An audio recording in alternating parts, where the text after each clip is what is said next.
we need some outside universal threat to make us recognize this common bound. I occasionally think how quickly our differences worldwide would vanish if we were facing an alien threat from outside this world.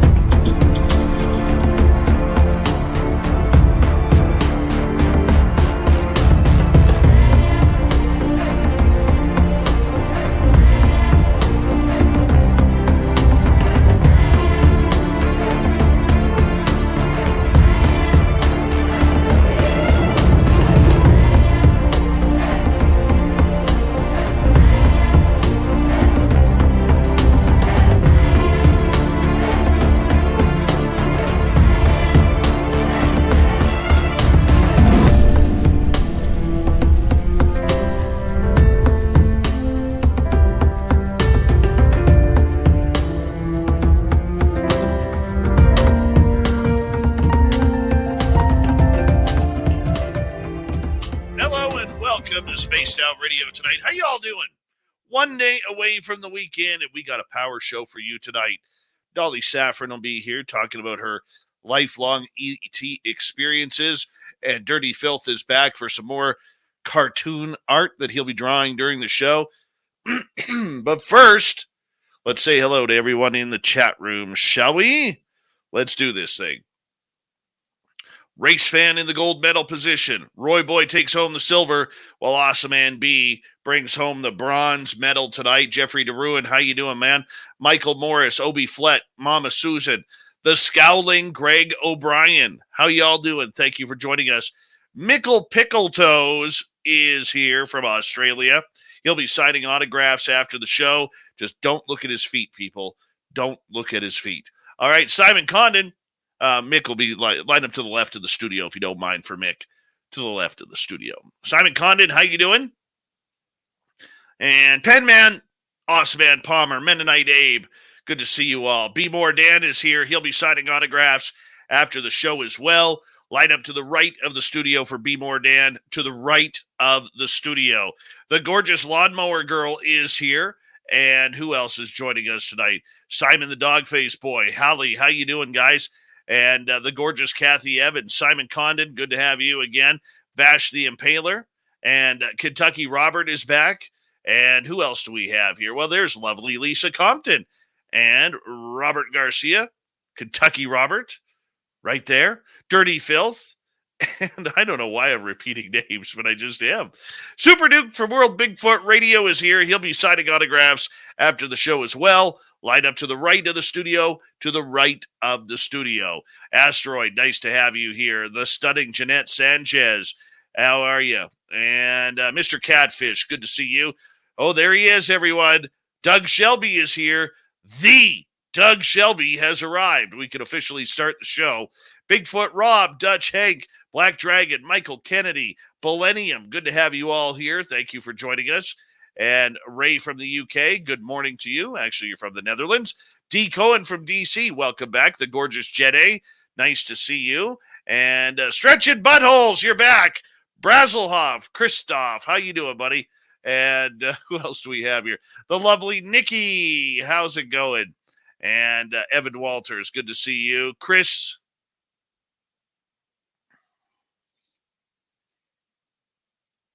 Teen, you're looking lovely tonight.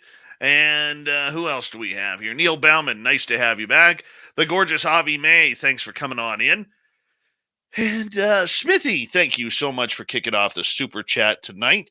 The Super Chat is a wonderful way to support what we do on this show on a nightly basis. So thank you so much, Smithy, for your love and support. Amy Vegas O is here. Boy, have we missed her. She's awesome. She's tall and awesome. All at the same time. We love her around here. Yes, we do. Gong Show. Thanks for joining us. Hi, Luscious Jules. Hello, Michelle Nichols. Welcome to SOR Chat. Stunning Samantha Hazelwood Gray. How are you? Thurston Howell III. Nice to have you back. Alien Critter. George Hernandez. Good to see you guys as we continue on with roll call. EMF, you're unbelievable. Oh, Far Flung. Nice to have you here. And who else do we got here? All right, we're caught up there. And let's see, Zen1, good to see you. And Lee Pepping, how you doing, buddy? Good to have you here. The gorgeous Jessica McCreary. She's back with a vengeance. And I think we're caught up. Yeah, I think we're officially caught up. Oh, nope, we're not. Jerry O'Brien, what's happening? How you doing, buddy? We are about 30 seconds away from launching tonight's show. Dolly Saffron is our guest tonight. Super Chat is open. We got some great swag for you at spacedoutradio.com, our website, if you want to check that on out. We would appreciate you wearing our stuff.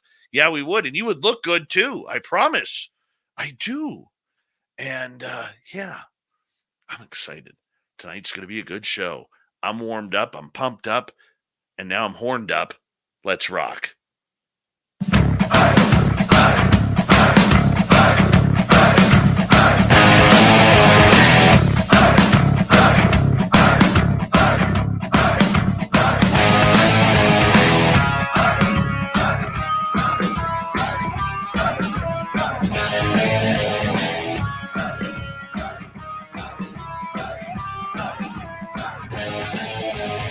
From the mountains of central British Columbia to you listening around the world, this, my friends, is Spaced Out Radio.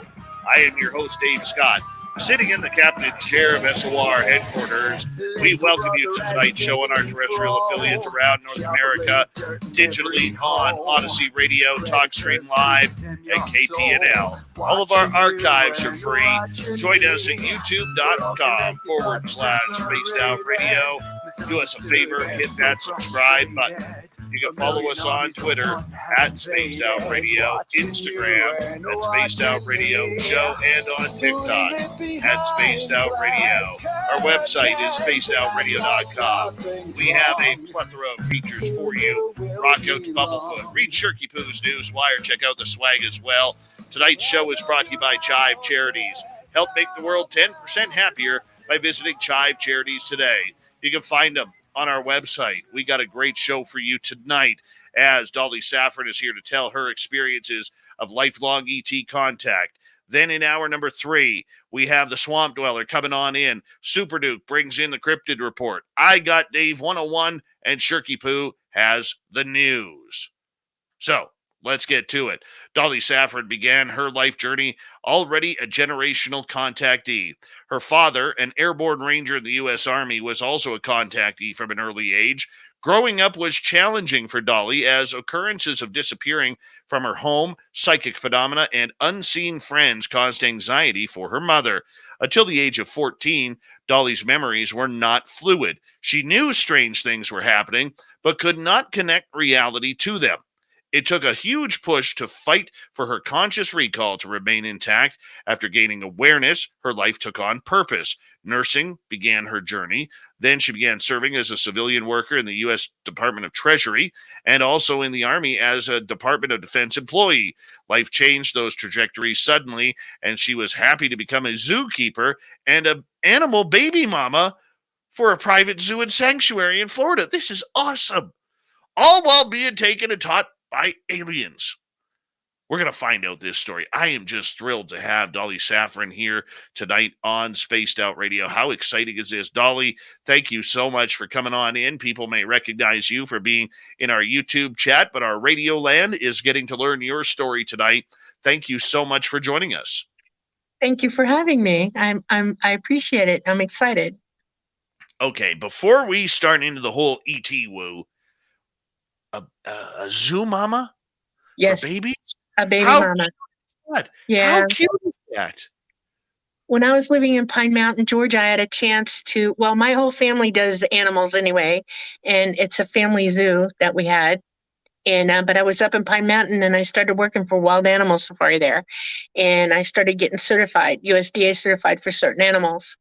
When I came off the mountain, my cousin, I had my life altered quite a bit. And my cousin said, come to the zoo, move in. So I did. And I finished my certifications for everything else. And I love babies so much. And so we had baby tigers, baby lemurs, baby, bobcats, all kinds of stuff. Oh my goodness. Yeah. And you used to play with them all. Yes. Oh, pretty much. You lucky deer. Lucky. I love wild animals. Absolutely love wild animals. The only wild animal baby that I've ever had a chance to pet is wolves. Ooh, And okay. and those were cute because they just acted like puppies, Yes, you they know. do. But the cats, oh, the cats are my They're favorite. they're they're a breed apart. They're very individual and they are adorable and they do wacky things and training them. You start training practically when they come off the bottle or even before they come off the bottle, and it becomes a lifelong event with them. And they're crazy. They all have their own personality and they're lots of fun. They really are. Is it true that the jaguars are the worst of the cats to work Um, with? no, I would put a leopard at the worst. They have the worst bite. They can crush your skull. That's how strong their bites are. The leopards. Jaguars are the jumpers. They can jump 22 feet straight up. They can leap out of trees at prey. It's the leopards that go into the water and grab crocodiles by their head and haul them out and eat them. They kill them dead. So yeah, they're vicious bites. My goodness. Well, tonight it's about extraterrestrials with you because this is something that has been happening since childhood for you, and it's a generational thing in your family. When Yeah. did you find out that you were a contactee, number one? And number two, how did you find out it was generational for you? Um, the contactee, I knew I was a contactee when I was younger. I just couldn't, I didn't know if I was crazy or not, you know? I mean, because I couldn't remember everything. I was trying to prove it to myself one way or the other. By the time I was 14, I was looking for the next opportunity of contact to force myself to remember everything, and it came. I was out in the backyard. I had my telescope up. I was taking astronomy classes, and it was about 1 o'clock in the morning on a school night, and my dad said, "Go to bed." So I packed down my scope, went and changed, got in my room. And I don't sleep a lot. I sleep only 2 hours a day. So I was sitting by my window. My bed went up to my windows, and I was looking at Orion because Orion was up that night. It's a beautiful constellation. And I noticed there were about 100 stars that weren't really stars. They were moving. And I thought, oh my God, this is it. This is it. And I started watching very intently, watching what they were doing. They paired off and they went east, west, north, and south in different directions, all of them. Two came down over my area. One went east to Dadeland in Kendall, and the other one came down over our property. We lived in the Everglades. It changed colors as it was leaving space and coming into the atmosphere. It kept changing colors. And by the time it came down, the last color it was like a blue-white. And then it turned, I could see that it was metallic. We had trees behind the house and they started moving around wildly like there was a really strong wind. And now I'm remembering. This is fantastic. I never had an experience like this one that I could remember. Um, I was looking at the craft. I knew it wasn't anything we had. It was bobbing a little bit, a dip, and it swayed slightly. And I was memorizing it, and I got up to the ports. They're not round, they're, oblong like this, sideways. And Yes. I saw two beings, one in each window. And I realized, oh crap, I'm not sure I want, oh no, they're staring right at me. And I decided that discretion at that point was a really good thing. And I tried to turn and jump down below the window line. I was heading for under my bed. My room blew up in blue white light. And I woke up about 3 hours later on the floor. I wasn't wearing my own clothes anymore. I had somebody else's jammies on inside out and backwards. And I was pissed because I wasn't positive yet. I was not crazy. Okay. And I heard my mom in the kitchen cooking breakfast for my dad. And I had to go to school. I had to get up. So I went in the bathroom and, took a shower and got my own clothes on. And I'm staring at these clothes and I'm thinking, wait a minute, this is tangible. This is in my hand. Where the hell did they come from? And I decided, okay. So I went out into the kitchen and my mom said, make coffee. And I'm trying to talk to her, Mom, the radio's playing. Paul Harvey was on. And I said, Mom, did you guys see any lights last night? Did you hear any noise? Did you see any trees moving around? And she said, what are you talking about? And I said, UFO. And she whirled on me. She pointed at me and she said, no, no, no. and went back to what she was doing. I was mad. I was trying to figure out, how am I going to broach this? This is important to me. If I can't get her to talk to me, I don't know what I was going to do. And just as I was thinking that, the radio changed, the newscaster came on. First thing out of the man's mouth was, two Dayland police officers saw UFOs last night, and they described it perfectly. One of them buzzed one of the officers in his car twice. I went nuts, lost my mind. Oh my God, this is real. Okay. I mean, I started getting ill. My head was pounding. I was like, oh my God, I freaked out. She said, get out of the kitchen. No, you're dreaming. And my dad met me just as I walked out the door of the kitchen, and he said, you got to calm down. You're over the top. Go calm down and go meditate or something, and I'll talk to you later. I went to the only private room in our house, which was the bathroom. I locked the door, turned the light out, and sunk straight to the floor. And I was trying very hard to just calm down. And I kept thinking, how am I going to remember this now? This is real. I have to remember it. I remember clearly thinking that if I don't grab it now, I'm not going to. My memory's going to fade. I didn't want it to go away. And so I started replaying the whole thing in my head, second by second by second. And when we got to the bright light part, I saw it. I saw what started happening after that, and it incrementally started coming back to me. I saw an energy ribbon come down in that light. I saw the two beings come down the ribbon. They came into the room. One of them took me by the hand and put his hand, really short little thing, tried to put his hand around my waist. He just touched it.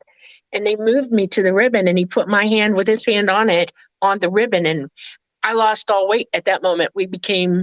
I saw bright lights, bright white light when I touched the ribbon, and I became weightless with him. And we went straight up that ribbon, and we went through the roof. When I saw that coming, I winced. I was like, oh my God, I'm going to hit my head. Didn't, went straight through it. I saw the trees. We went through the trees, and we went up to the craft. It didn't go underneath the craft. It lipped up around the edge of the craft. There was a door open, like a hole in it, because I couldn't see if a door swung either way. It was just open. And he shoved me feet first through it, and I landed on my keister. I dropped down to the ground, and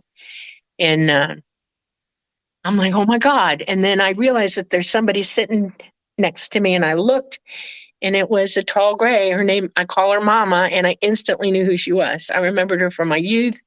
It all started flooding back on me. It made me physically ill, and I puked right there. They helped me clean up. They gave me something to wear, They gave me, clothes, smock, I guess, a tunic, whatever you want to call it. I started shaking, and then I hear this voice, and it's Talata. He's the ship. He's I guess you would call him a fifth dimensional, disembodied, non-corporeal entity that indwells the craft. All ET craft are run by, they're indwelled by entities that are highly, highly advanced. Mm-hmm. And he said my name. He said, Dolly, hey, how you doing, kiddo? I knew who he was. I started shaking again, and they decided that it was time to get me up on my feet and let me walk around. They wanted me to like reattach myself to what I knew. And they took me all through the ship. They let me touch things, look at things. I found my quarters. I saw my brush that I thought I lost in my room. They brought me back. He sat me down, and he decided, this is time. You're remembering now. We're proud of you. They were grinning. Mama was. And they said, we need to talk to you. It's time to have a talk. And he said, you're of age. You need to start thinking about what you're going to be doing. And I'm sitting there now. While he's talking to me, I'm remembering crap all the way back in my life. Things are popping in my head. I'm freaking out. And he said, what do you think you want to do in life? Well, at that moment in my life, I was 14 years old, and I wanted to do everything, I was candy striping already because I knew I wanted to be a nurse, but I wanted to be a marine biologist as well. I was a student park ranger in the Everglades because I loved animals. I was just all over the place. And he said, really, you got to think about it. What would you like to do? And I'm sitting there thinking about it. And the first thing out of my mouth was, and I didn't know that they would say anything positive to me about it. I said, I want to fly, And he paused, and all of a sudden I hear, okay, if that's what you want to do, this is what you'll do. And I freaked out again because I didn't think they'd say yes. I just had no clue that they were going to say yes to me. And he let me know that it would take a long time for me to learn, that I would be tested to see if I could do it. I had to up the game on my abilities, psychic abilities. And it took me until I was 15 before they gave me the green light and I was going to be trained. I trained from the age of 15 until I was 19, where I took my first flight right after my 19th birthday. Oh, I am so jealous right now. Oh, So jealous right now because I want to fly the craft. well, I tell. do. Okay. Well, I have, and yet I have laid down that I have certain rules that I want to happen and not happen. Like instead of getting taken in the middle of the night, like what happened last weekend, I want to walk out of the studio one night and walk into my backyard, climb aboard, and go for a flight. Now, I believe you when you say that you flew the craft at 15. I totally believe you. I actually met a young lady here about 4 years ago now who was 12 years old at the time and flew the craft. And I just have so many questions flooding through my head for you right now. I want to start off by asking you this. The beings that you were dealing with, were they humanoid? Were they grays? Who were you in contact with? My first contacts have always been the Greys. There are different ethnicities of them. There are the AI Greys, which are biological AI. They're very small. They're about 3 feet tall.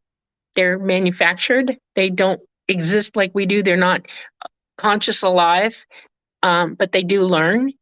When they're not in use, they stack them up, They're necessary because space is very dangerous. Gamma radiation is very harmful to humanoids, and they are humanoid. They have the same DNA we do. So the Greys were developed to do that, and they work with all ET entities, all the different types. They're very, very, very well engineered to do what they do. Then there's a short Gray. They're kind of pudgy and they're kind of like troll-like, and they have a blue tint to their whitish gray skin, and they're very sweet, and they do a lot of work behind the scenes for them on the planet.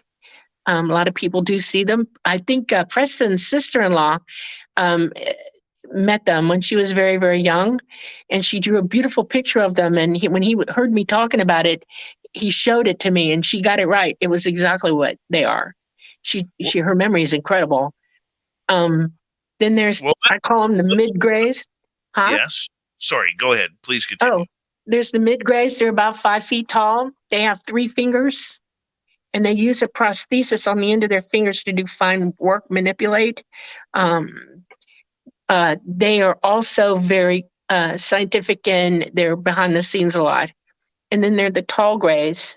And I know that humanity here sees them more often with the smaller AI Greys. They kind of work together all the time. And in my case, that's it. Mama is a tall Grey who's my liaison, and she's taken care of me my whole life.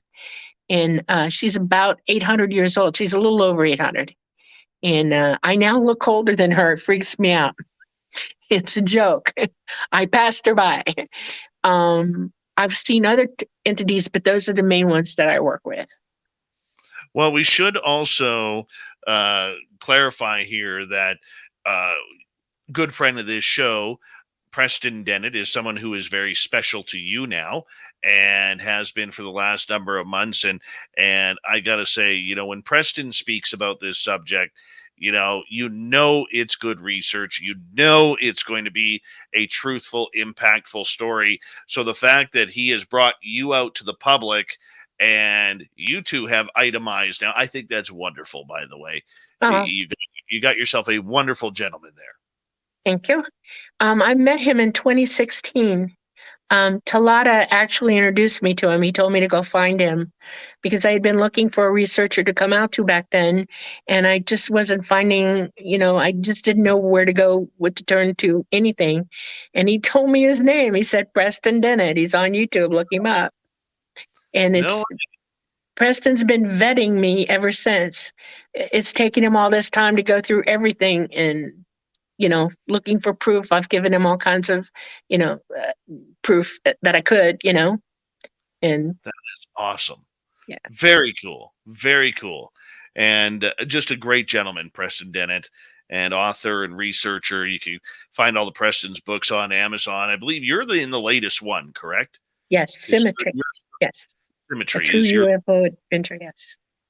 Okay. So let's get back to your case here, because I'm a firm believer, as we got about 3.5 minutes before we have to go to break at the bottom of the hour, that these craft that are flying above us from other worlds or other dimensions or the future, wherever they may be coming from, I strongly believe that there is a large biological component to this.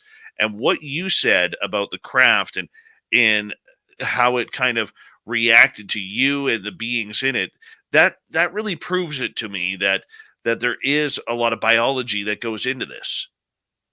Correct. Yes. So, When the entity indwells the craft becomes his body. Like we have this body that we indwell, he indwells that craft, and it absolutely becomes him.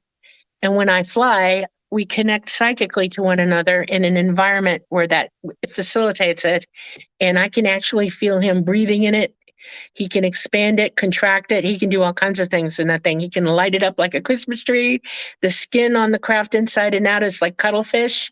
He can produce any look with that craft he wants to. And he is a super genius, and he runs every system in that craft. He can dodge anything for me. He keeps a lookout for me while I'm flying. He's my early warning system. I mean, it's everything.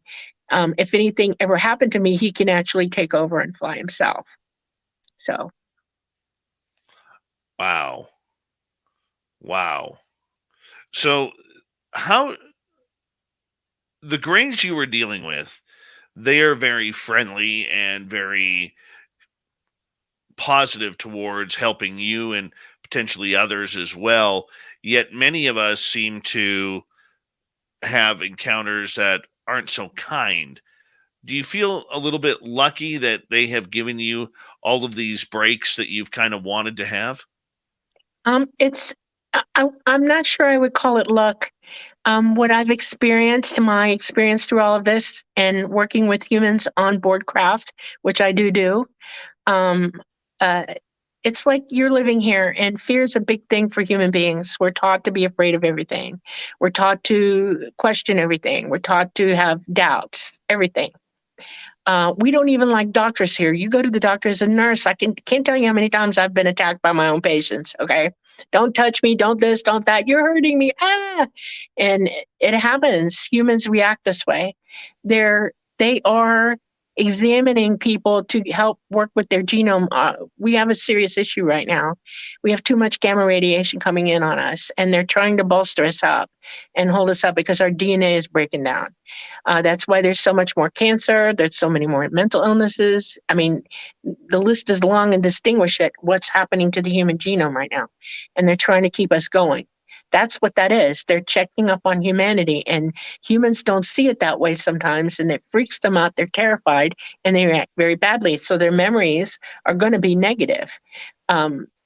Contactees who are on a regular basis contactees generally wake up to what's really going on, and they see what's happening, and they calm down, and then they actually go, okay, I get this, but if you're a new contactee and you don't know what's going on, it can terrify the crap out of you. Very true. Dolly, I'm going to get you to hold on right there as we are going to go to break here at the bottom of the hour. Dolly Saffron is our guest. What's it like being a lifelong ET contactee? We'll find out more when we return with Dolly Saffron right here on Spaced Out Radio. Stay tuned.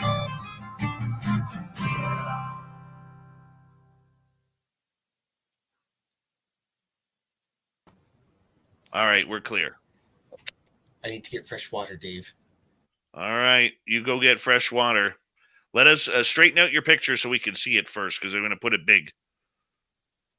Okay, I'm going to drink something real quick. You go right ahead. Okay, thank you. Dirty Filth's Wild Art right there. Oh, what a picture. That's cool. Yeah, he draws, what he does is he draws little art pieces like this, and then he sticks them in places. This looks like the Everglades, sort of what I can see of it. This is cool, like a swamp. Is that what that is? This one right here? Yeah. No, that would be a sea monster, like the Loch Ness Oh, monster. a sea monster. Okay. Yeah. I'm on my phone. My computer didn't like StreamYard tonight, so I had to put myself on my phone. So everything's really small for me. Yeah. Very nice. Ooh, good artist. I like your work. Oh, yeah. Well, I've got a bunch of it behind me right here, right over here. Oh, neat. Yeah, I've got plethora of pictures. It's beautiful.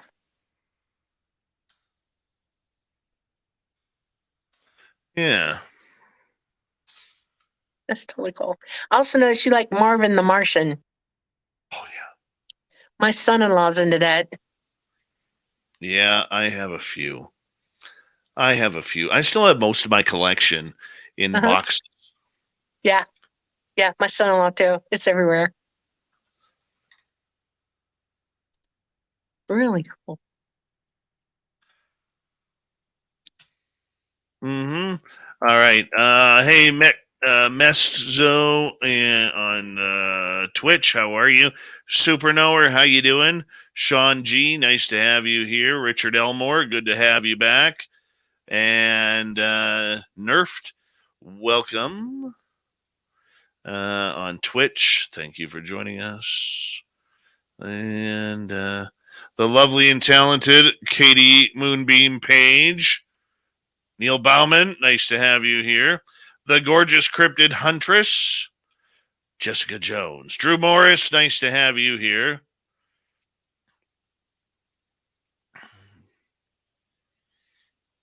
And the lovely Rhonda Monpetit, merci beaucoup. All right. How do I know? I always know.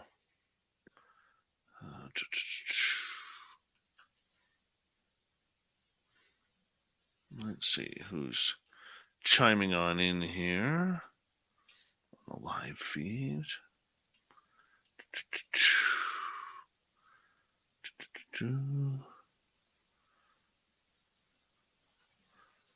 Let's go like this.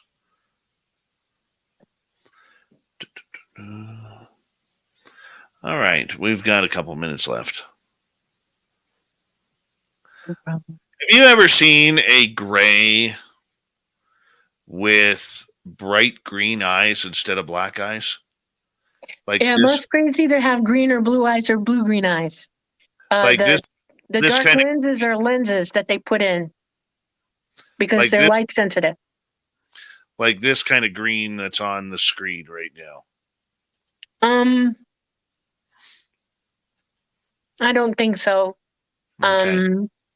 I've seen brilliant green, but not that green. All right. Excuse me. They could have had a green lens in, though. I will tell you that. They get choosy every now and then.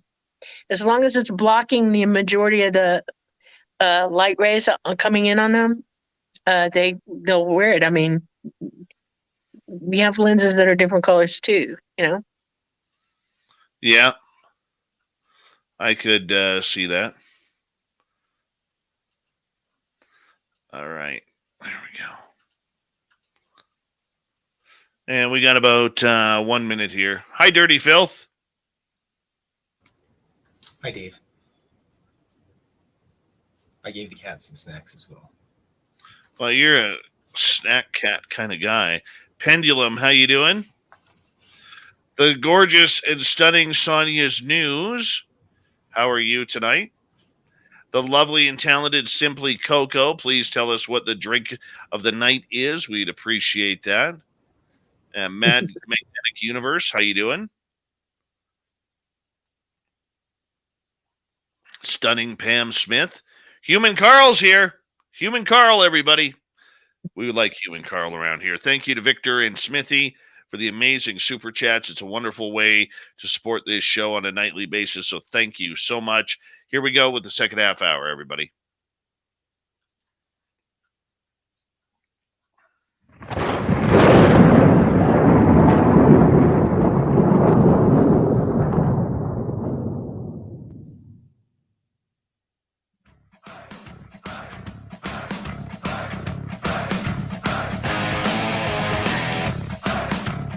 Second half hour of Spaced Out Radio is now underway. Thank you so much for taking the time to join us. We really do appreciate it. Want to remind you, if you've missed portions of this show or others, check out our free archives at youtube.com/Spaced Out Radio. Do old Davey the favor, hit that subscribe button. Our website is spacedoutradio.com. We have a plethora of features for you. Rock out to Bumblefoot, read Shirky Poo's Newswire. Check out our swag as well. Follow us on Twitter at Spaced Out Radio, Instagram at Spaced Out Radio Show, and on TikTok at Spaced Out Radio. It's all about the ET experience tonight as we have Dolly Safran here with us, and we're going to learn more about her incredible lifelong journey with ET contact. Dolly, welcome back. Thank you. I want to ask you, as you started to get a little bit older, you said that you learned that this was generational. But at the time when this first contact story happened, your dad said, "Go calm down, and we'll talk about it later." Was it at that point that he decided it was time to have the alien talk with you? Pretty much, because when he did get a chance to talk to me, I wouldn't open up to him yet. And it was really hard to talk about it. And that's when he sat with me and explained his contact. And when he did, I was shocked. And it made sense to me, though. He's always been relatively calm about all my abilities and things that have gone on in our house because of what I can do. And my dad's also very, very psychic. I knew that. And so is my mother, actually. And so it still shocked me. I wasn't ready to hear that exactly. And I was fascinated too, because his experience kind of largely follows mine, his first contact. They talked to him about his life as well and encouraged him to do what he was going to do. And that amazed me, you know? What kind of advice did your dad give you as you went down this path? He told me that I was going to learn a lot from them and that I should be working on my ability to remain calm. Okay. That was his first advice to me because I can go over the top. And he said, if you're uncomfortable with anything, talk to me, talk to them. In other words, he was trying to give me as sage advice as he could. He said that I would never be hurt. He reassured me of that. He told me that I would be having experiences that were just awesome. You know, I was a little bit of an adventurer anyway in my life, and it just opened up possibilities for me. It made me think what this really all meant. And when I did have questions, he would talk to me about it throughout my lifetime. And I got to experience some co-work with him a couple times in my lifetime with him and things that he was doing also. And it was really great. And he was just very positive about the whole thing. Right. Now, did he ever detail any of his experiences with you? Yes, he did. From his first experience until his last experience just before he passed away. Yes. He was wore himself out. He was 81 and he was just wore out. And I was taking care of him and my mom. And he called me up one morning to come in his room and talk to him. And he said, guess what? I said, what? He said, I went. And I said, you went? And he said, yes, they took me up. And he said, Dolly, they're waiting for me. He said, they're going to walk me across. And I said, what do you mean, Dad? And he's like, well, when I pass away, they're waiting for me. They're going to take me across. They're going to help me get to where I'm going to go. And that blew me up. Okay. That just blew me up. I've seen ETs when people have passed in their presence with them.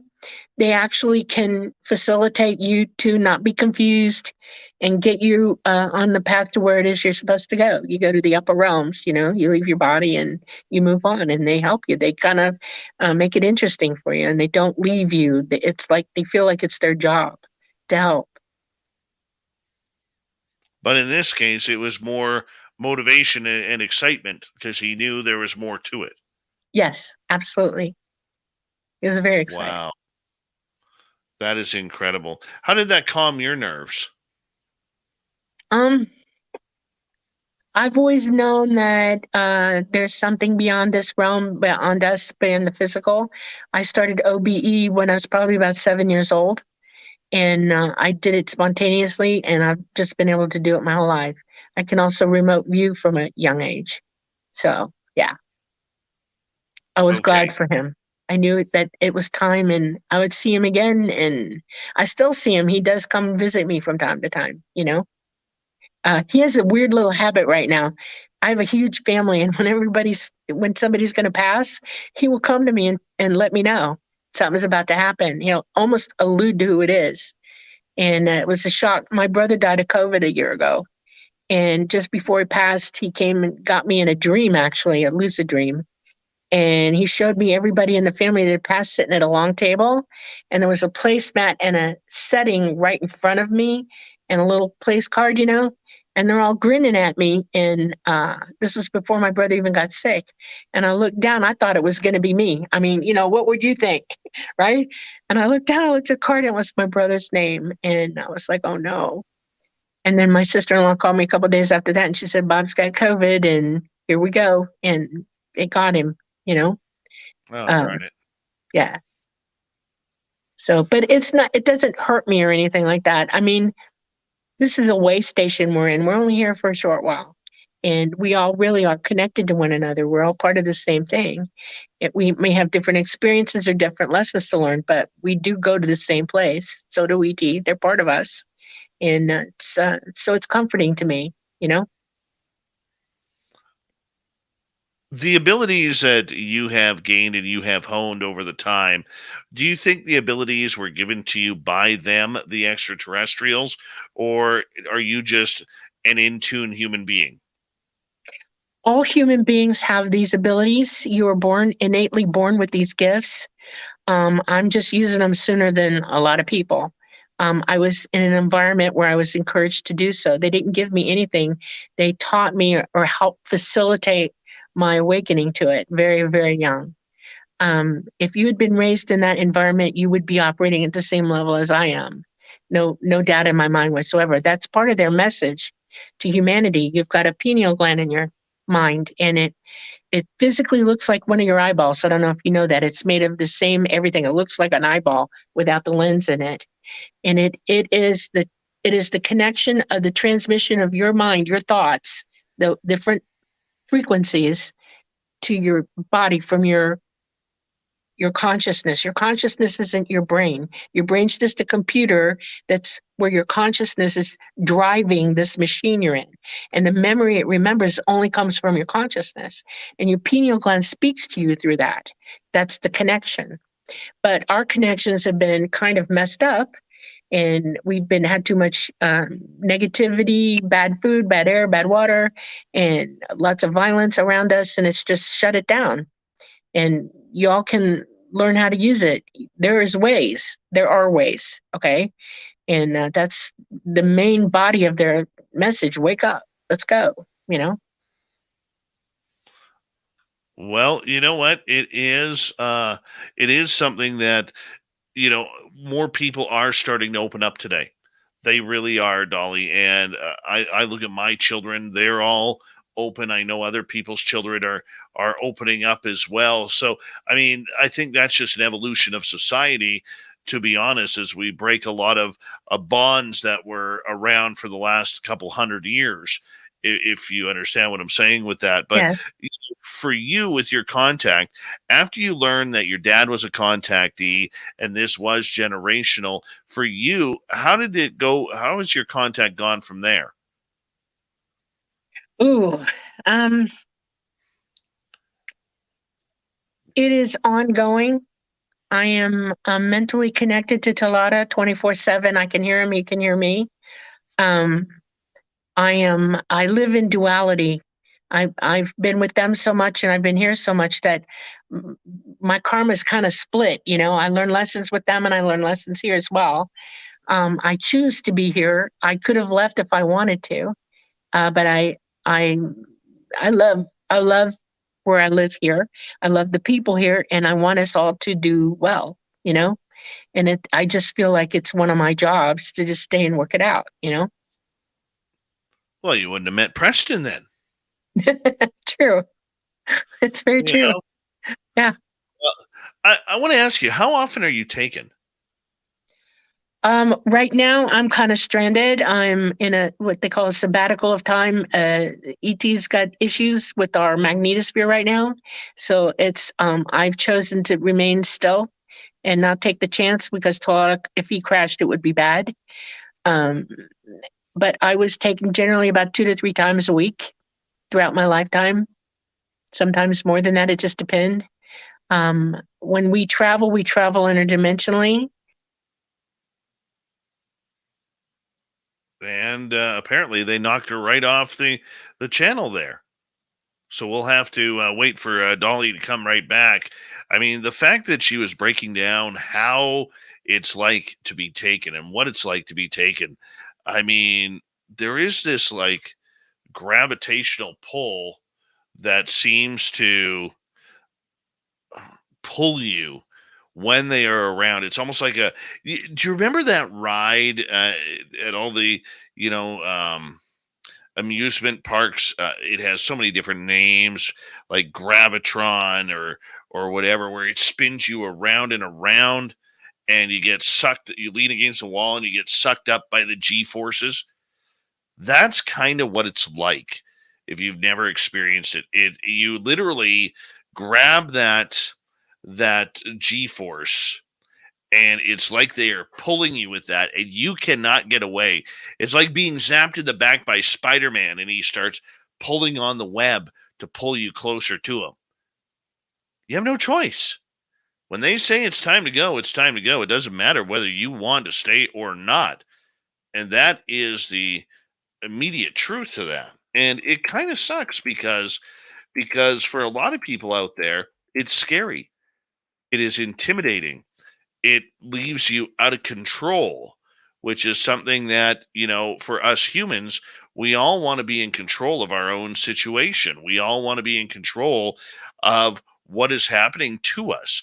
It's one thing that if we get to make the decision on whether or not we're going for a ride, it's another thing if they are taking us without us really knowing what is going on. We are waiting for Dolly Safran to return tonight. I'm hoping that her connection didn't die and maybe the aliens didn't pick her up right there as we were getting right into that.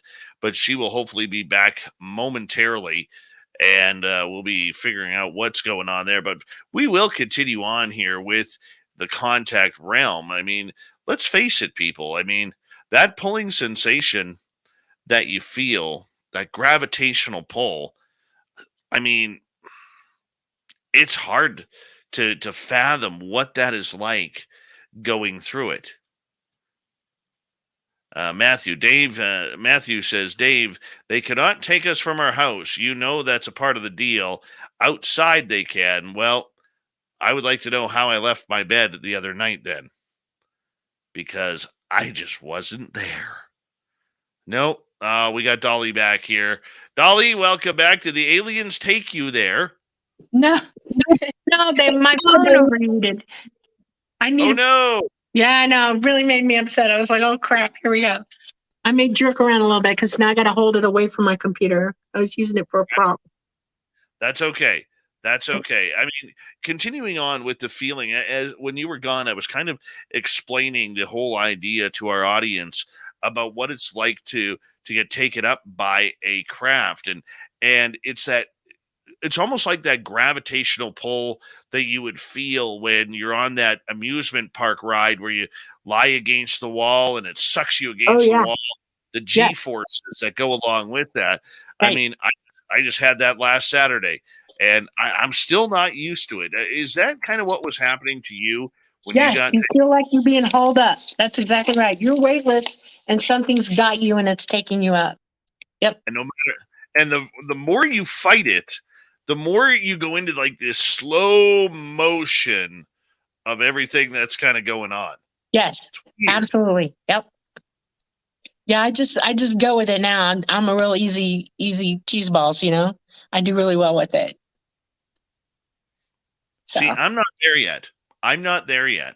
I'm okay with it. I know it's happening, but I'm just not okay with it. Probably because I'm curious. And like a lot of others, I want to know. I want to see it. I want to experience it. Then again, I know, and I'm sure you already know that they worked on me because my implant area, the back of my head, is still thumping. uh-oh. Yeah, I got a couple that are weird. I have one in my thigh, my upper right thigh, and it vibrates every now and then. And it doesn't like certain people. I'll let you feel it if you want to. And I've had a couple people in my lifetime who it will run from them. It goes deeper into my flesh and turns off or something. It just won't allow them to touch it. And I've always wondered about that. And I have an implant in my hand right here. I don't know. It's really hard for the camera to see it. It's right here. And it's been there since I was 19. And it helps me to initialize. It's an energy ball. It's an interdimensional ball, and it gets bigger and bigger. And actually, that's where I throw my consciousness to meet Talata in this space, so that I can operate the ship. It's a total psychic connection for me. And See, for me, the minute I start talking about it, then my head starts to get a little heavy, and our phone's going to need to calm down once again. But what I was saying is, like, for those who are or believe they are ET implanted, my head, where it is at the back of my skull, it feels like a pulsation, like a vibration when it's talked about or something along those lines. I'm going to leave it alone. All right. No more touching the phone. I'm done. No more phone. Hands up. Yeah. All right, we got it here. But I was just explaining, like with me, it feels like a pulsing or a vibrating sensation on the back of my head that continuously pushes the limits for I don't want to say pain or being uncomfortable, but it is something that kind of goes from there. All right, we got about 6 minutes to go before we got to go to break at the top of the hour. Okay. Dolly Saffron is our guest. Once again, explain to us who Talata is. Talata is the entity that indwells the craft that I fly. And he is a fifth dimensional, disembodied entity. He is eons and eons and eons old. I almost refer to him as the Oracle, because he knows so much, and he's actually helped teach me a lot. He's wise beyond words. And he is a gray being, correct? Yes. Okay. But he's disembodied now. He's evolved to the point interdimensionally that he doesn't need a body anymore. So that's how he indwells the craft. So the idea that he is a biological being, a gray for lack of better terms, but he is no longer a gray. He's moved into the spiritual realm or dimensional realm, Right. and he's the one who helps you control the ship. I mean, is this the same ship that you have been flying for years? Yes, absolutely. What does it look like? Let's start from there. Well, the Turkish UFO. Have you seen that ship? I'm going to Google it. I'm looking for images right now. Yes, okay. The one that's kind of slants over Yes. a little bit. Your That's typical. exactly Talata. Yes. Wow.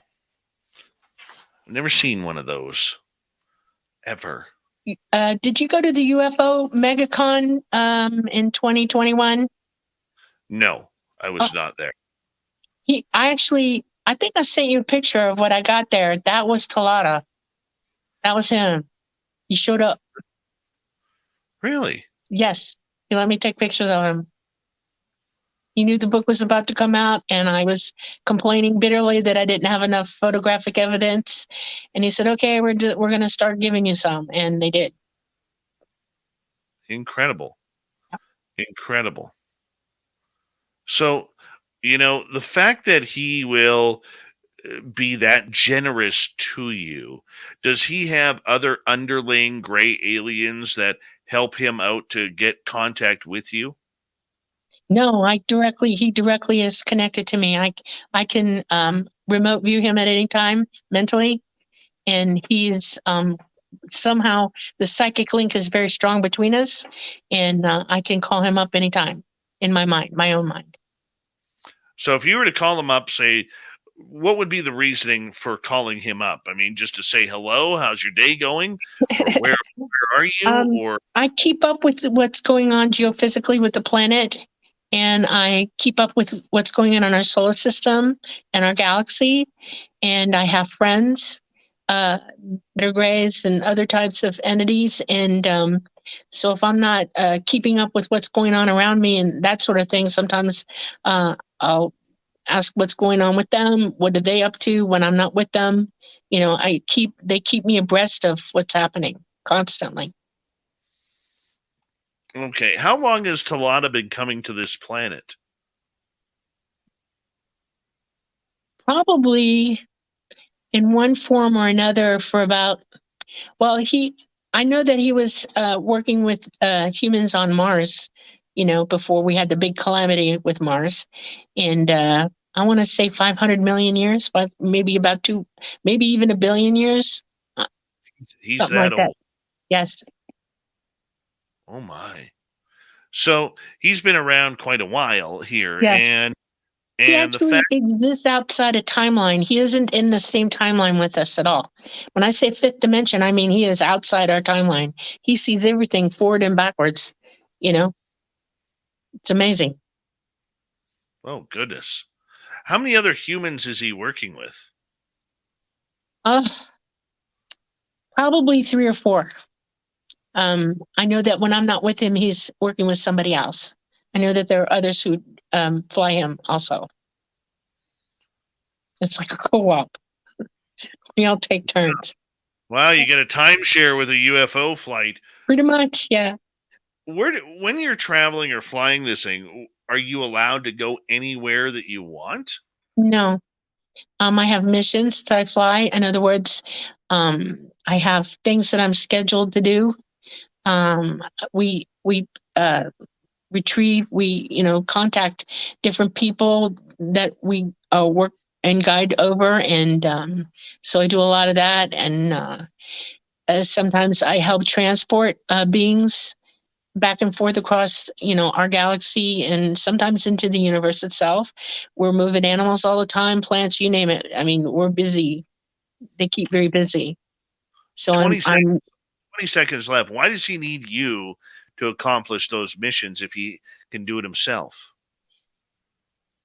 Because I can make decisions that he cannot make, because I know my people here, and I know them better than he does. And I know I can physically help people understand what's happening to them. I am an anchor for them while we're on board. And wow.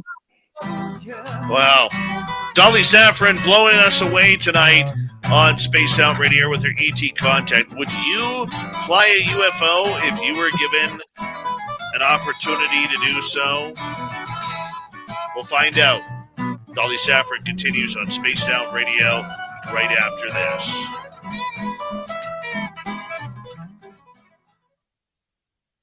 Hot damn, I'm so jealous of you right now. So Oh, jealous. don't be. You realize that anybody who goes on board with them is offered the chance to take the ride to drive the craft. You know Well, that, right? they haven't given it to me yet because the only projections I get, I never get them on craft. Never get them on craft. Ugh. I know people who have seen me on craft. I know people who have talked to me on craft. I know people who've been with me. But the only image I ever get is that first taken image and then that wide awakeness when you get back. Okay. That's, While I'll be you right back. I gotta hit. you need to set your intentions tightly. In other words, you need to meditate and clear your mind of everything, okay? And then decide on the one thing you want from them right away. All right. And what you I will do be is you I will plant be that back. in your brain so it's not going anywhere. So when you go on board, they hear it. They'll hear it before you even get there. They'll know long before you get on board what your intention is. And you need to make sure that they understand that you're not a threat to them in any way. In other words, if you react physically for any reason, tell them, nope, not going to happen. You tell them that your greatest desire in life is to fly the craft and you would really like to take the seat and that I you will want to remember, that you're be ready right to remember. back. Okay. Okay. Right back. All right. God, I love this picture. This is awesome.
Okay. Sorry about that.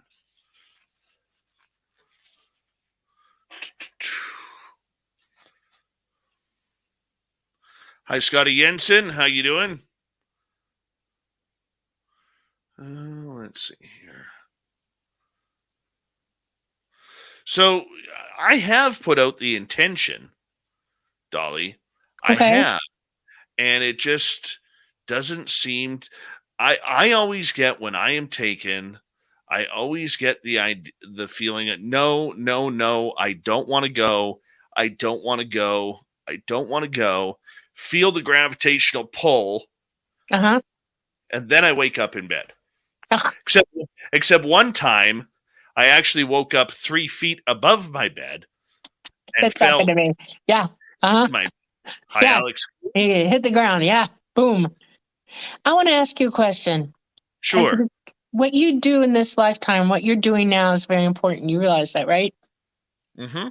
And I have a feeling that if you remembered flying the craft, which I'm pretty sure you probably have, you would want to come back. In other words, you might refuse. You might just throw it all down. I know you have children.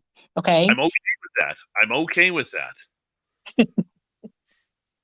Trust me.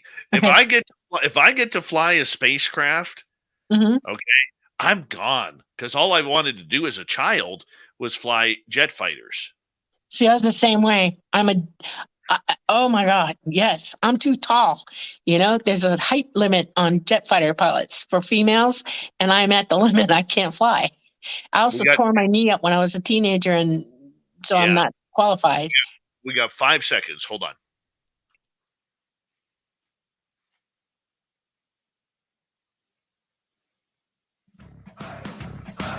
You're listening to Spaced Out Radio with Dave Scott. Follow Dave on Twitter at Spaced Out Radio and on Facebook, Spaced Out Radio Show. Here we go with hour number 2 of Spaced Out Radio tonight. Good to have you with us. My name is Dave Scott. Very much appreciate earning your listening ears wherever you are on this beautiful planet we call Earth.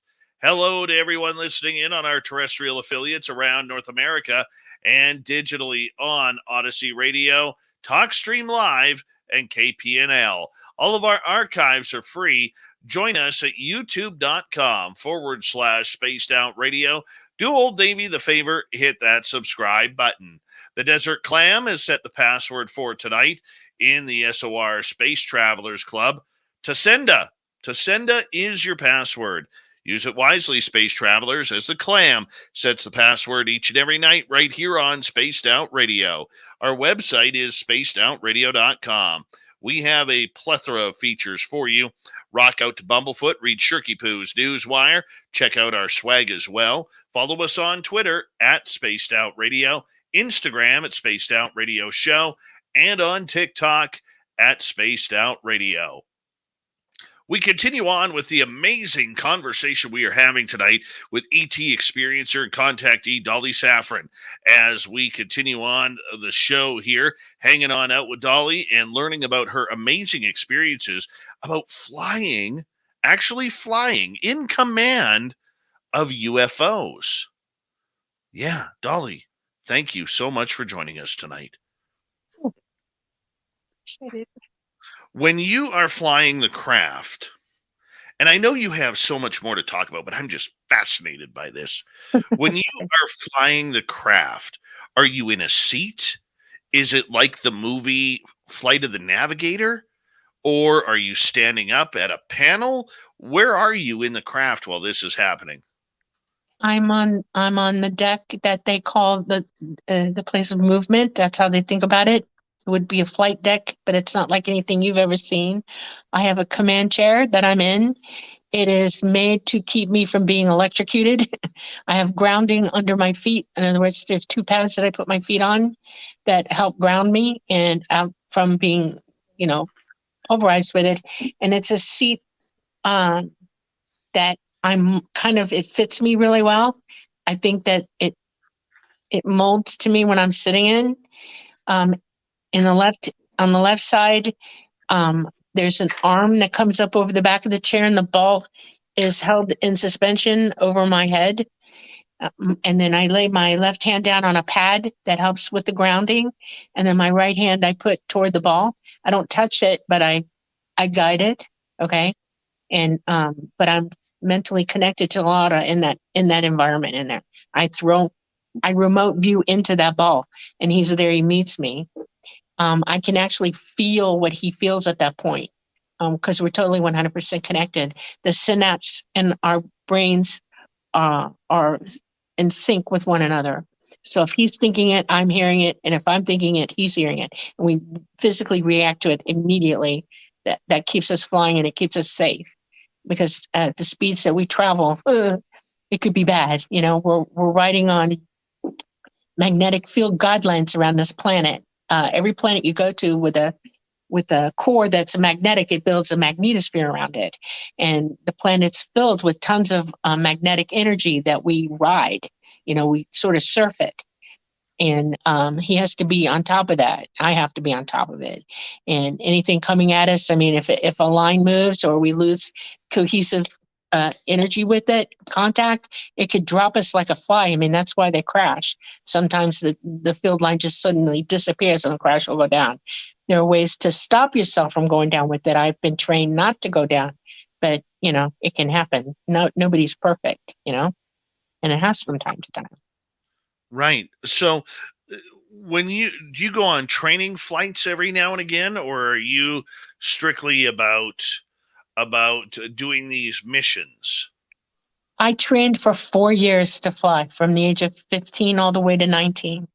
Talata now constantly rates me. He watches me for anything that could be going amiss. I'm 64 years old now, and so my mental ability needs to be sharp all the time, and so I'm watched for that. Okay.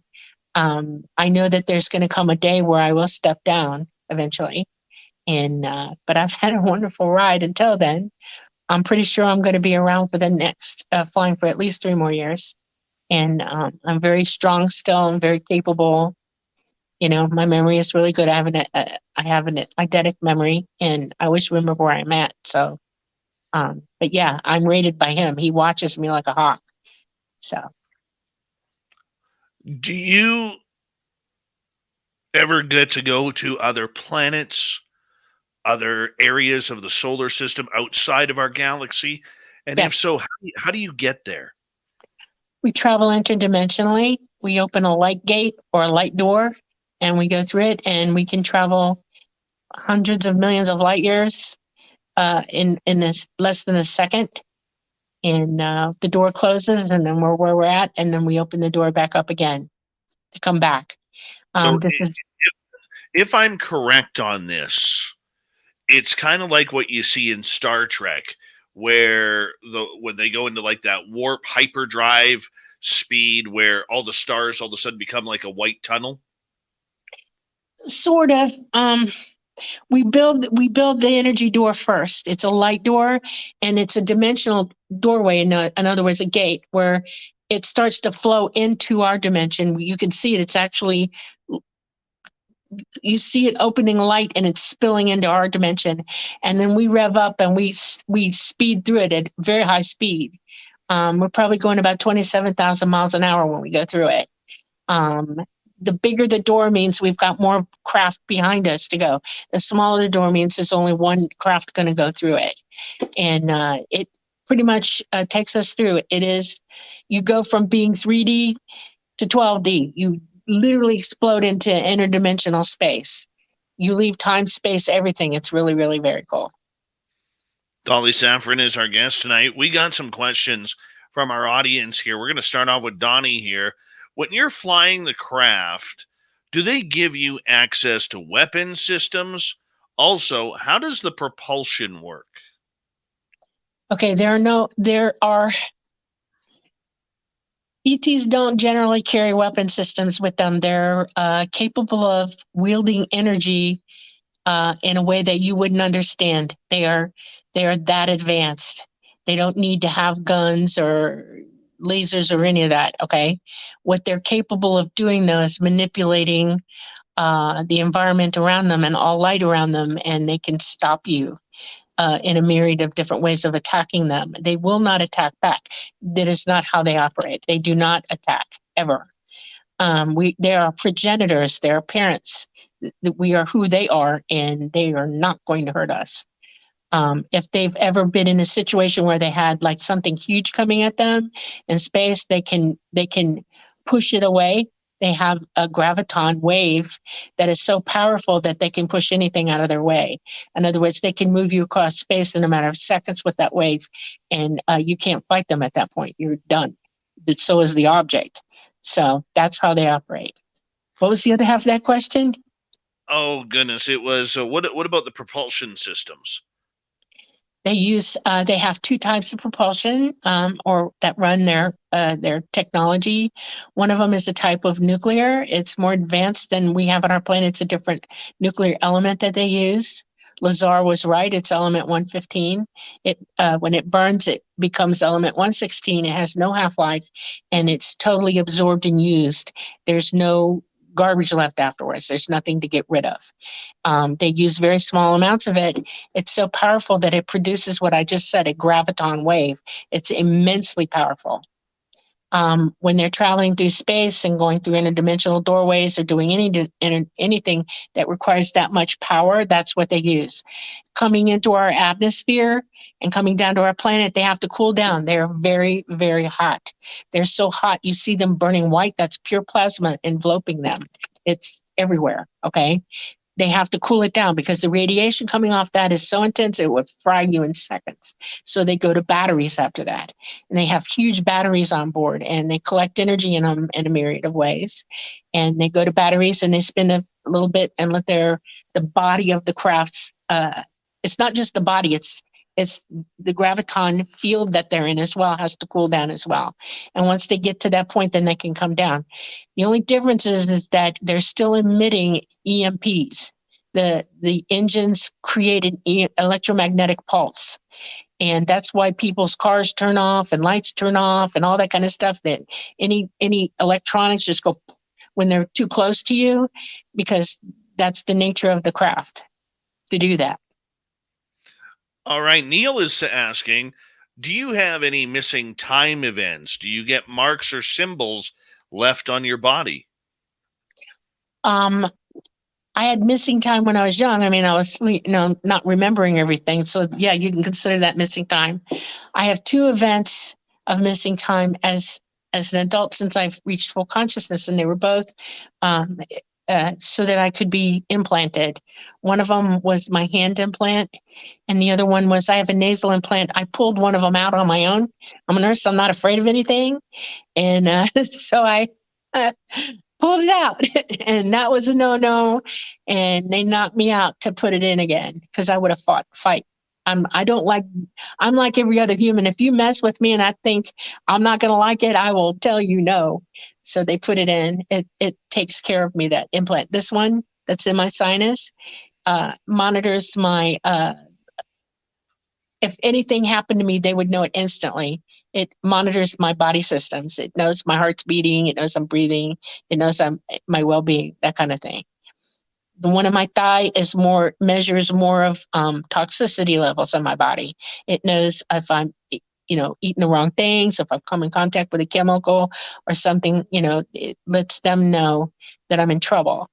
And then the one in my hand, like I said, it helps me run the craft. Wow. I'm just loving this. I'm eating this right up tonight. All right. Katie is asking, Dolly, do you know of any others that you have flown with? Oh, we lost Dolly there. And we'll bring her back here momentarily. We'll get Katie's question answered when we get her back. I mean, this story, it sounds so sci-fi. It sounds so surreal, almost like a science fiction type book. But she's not the only one who has come out and said this. Grant Cameron, legendary researcher, has done numerous studies on people who claim to have flown ET craft. And it is something that I find completely fascinating as someone who is a contactee, because I don't know about you, but I would love to do it. Like, where would you go? Think about that for a second. If you had control of the helm, where would you go?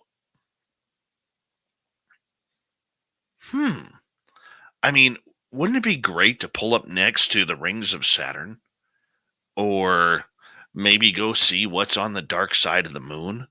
go see what is actually on Mars, and then take it for a real rip. Canadian term there, rip. I know Dirty Filth likes that. Go for a rip, eh? Yeah, of course.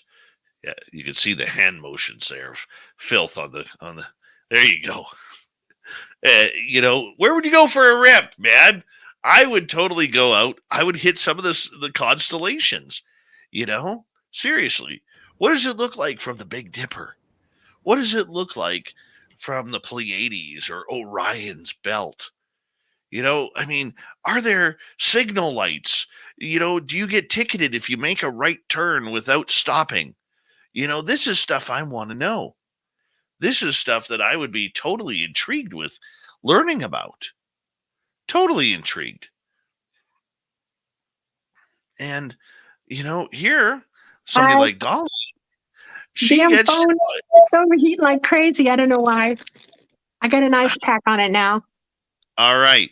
I want to ask you, okay, stupid question, but when you have been flying the craft, have you ever pulled up to another craft or seen other craft passing you? And if you do, is it like the Jeep wave where you got to give a little wave when they pass you? What's that like? I've learned to fly in formation with them. We travel in packs. Okay. Yes, every now and then the odd one will be traveling around, and yes, we have a light pattern that we emit immediately. It's a signal to them. We also contact them psychically and let them know, hey, what's going on, and they'll either talk to us or they'll say that we're in trouble or we need, it's a myriad of different reasons why that'll happen. But yeah, one time when I was flying from, I sort of fly around the Midwest. Okay, that's my territory that I'm used to going back and forth in, and every now and then I'll see somebody from the West or even from England somewhere, that territory, and they'll just be jerking around. And it's usually the younger pilots who are having a good time, and they just go fly for a fly, goof off, and then they go back to where they're going. So. Very cool. Very cool. Let's get to Katie's question. Dolly, do you know of any others personally that you have flown with? Yes. There are two people that I do fly with. I can't divulge because they're live and on this planet with me. But yes, I do. All right. Let's go to Holly. What did it smell like on the craft? It's very heady. Craft are generally warm. They're about from 74 to 78 degrees usually. And they don't use deodorant. And it's an enclosed space, and they do have circulating air, but it's all very natural. It's like being out in the woods, with lots of stuff around you sometimes, and it just depends. But yeah, it's heady. It's a pungent smell sometimes. Scott wants to know, what color is the control room? And well, that adds into Filth's question as well. What do the walls look like? Without a lot of turning them any other color, they're sort of chromish looking, like a matte type of chrome color, gray. Sometimes lighter, almost a white gray color. I do not prefer to be looking at that all the time, and I prefer the walls when I'm in craft to be sort of like a powder blue, That's the color that I prefer to be in, and so he changes it all for me. He can make any wall any color in the craft at any time. He also lights them. In other words, we don't have conventional lighting like you do in your house. The walls emit light. That's how we see in there. Okay, so a lot of people claim that when you're inside the craft, the walls actually become translucent, so you can see all around you in space. Yes. Is that true? Yes. They can do that. They can drop, I don't know how to explain it to you, but he can make everything transparent all the way around the craft. You could see 360 all the way around you. The only thing that impedes your vision is the center column that does not become transparent at all. That's an energy conduit, and you can't mess with that. But everywhere else, yeah. You almost feel like you're standing in space. It's freaky. I panicked the first time I had it happen to me, okay? Oh, I wow. really panicked, yes. I probably would too. Human Carl wants to know, why do they sometimes move plants and animals around? Because they're helping them with the fact that our planet's messing up right now because of everything that's going on, and they're giving them a chance to keep going. These are sentient beings as well as we are. They have souls. They live in source with us. They've chosen to be what they are, and they care deeply about any living being whatsoever. So yeah, that's why they do it. They also move things back and forth off our planet right now. If you think you've seen an animal become extinct, not really. No, they don't. They're with ET somewhere else. Nikki would like to know, what do you consider portals? What do I consider portals? A portal would be a light gateway. My experience, I have never experienced a wormhole as it's described here. I only have experienced light gateways. That's my experience of it. I know that there have been moments where it felt like I was going down a tunnel. Okay. I think that has more to do with me slowing it down in my brain. When you go up the thing, if you fight it, sometimes I'm a little bit more reticent to go through for whatever reason that day, and I'll slow my mind down. Have you ever been in trouble and you've fallen, or you're going in a wreck and your brain slows everything down? Yes. That happens to me sometimes when I'm going through a light gateway, and it feels like I'm going through a portal, a tunnel, and it takes me a minute to catch up with it. But that's my experience. All right. George is asking, is flying the craft a physical experience or an out-of-body consciousness state? It is an absolutely physical experience. In the environment that I'm in, if I didn't have Talata, I wouldn't feel the inertia at all. There is no inertia inside the environment. But Talata feels it all the way around the craft, and I'm linked to him, so I get the sensation of movement from him. And it helps me to fly, actually. So, yeah, that's how that works.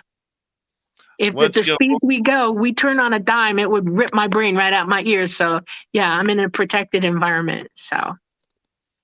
Well, let's go to Be More Dan here. Are you aware of any craft crashing and how they crash? Because maybe it's some of these humans that are making these UFOs crash instead of teenage aliens who are on their joyride away from mom and dad. I'm not sure that I have any experience at that. I do know I've seen a crash happen. They happen more often than you know, and they're generally, we have backup. I never fly alone. There's always another craft with me. I have backup at all times. We always come in twos, okay? And if I was to go down, they would call for help to get me off ground, to get me back out of there as quickly as possible. Some crashes are around human development that is so seen and known that, or the craft is in so many, busted up so badly that they can't get it off planet. And those are the ones that the American military and the militaries around the world see and grab. That's how they've back engineered quite a bit of their technology. The one crash that okay. Oh, please go ahead. Please go ahead. The one crash that I did see was a craft that was smaller than me. I call them two-seaters. And they generally, those are the ones that come down to the planet to pick you up to take you to a bigger craft. And it missed a field guideline, and he didn't react. The pilot didn't, and he went straight down. And unfortunately, it was an AI gray, and he perished with the craft. And we had to deal with it. Do the aliens mind if, say, the military gets their technology? We got about 30 seconds. No, it's so advanced. Humans can't totally develop what their technology is. They're approximating it right now, and they know it. They know they're trying to develop technologies to catch up with it. They're not going to do it in your lifetime or the lifetime eon. It's going to be a long time before humans can, approximate anything that they do. So they're okay with it. It's a learning process for us. They want us to get smart enough to come and become part of their society. It's not that big a deal. And on that note, we have Dolly Safran for another 30 minutes here on Spaced Out Radio. We are to have a ton more questions. Might have to book her again very, very soon to come back and follow this one up. Spaced Out Radio continues right after this.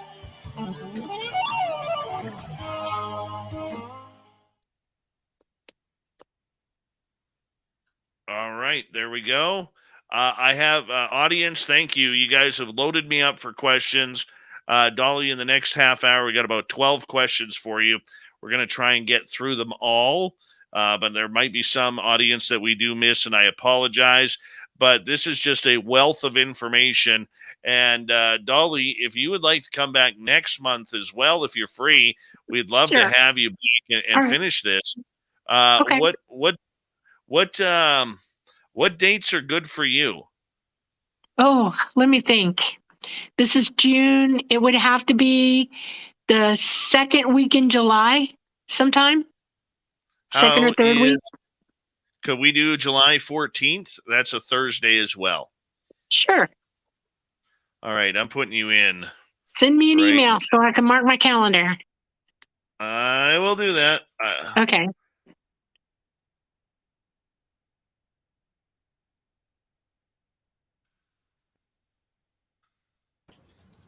All right.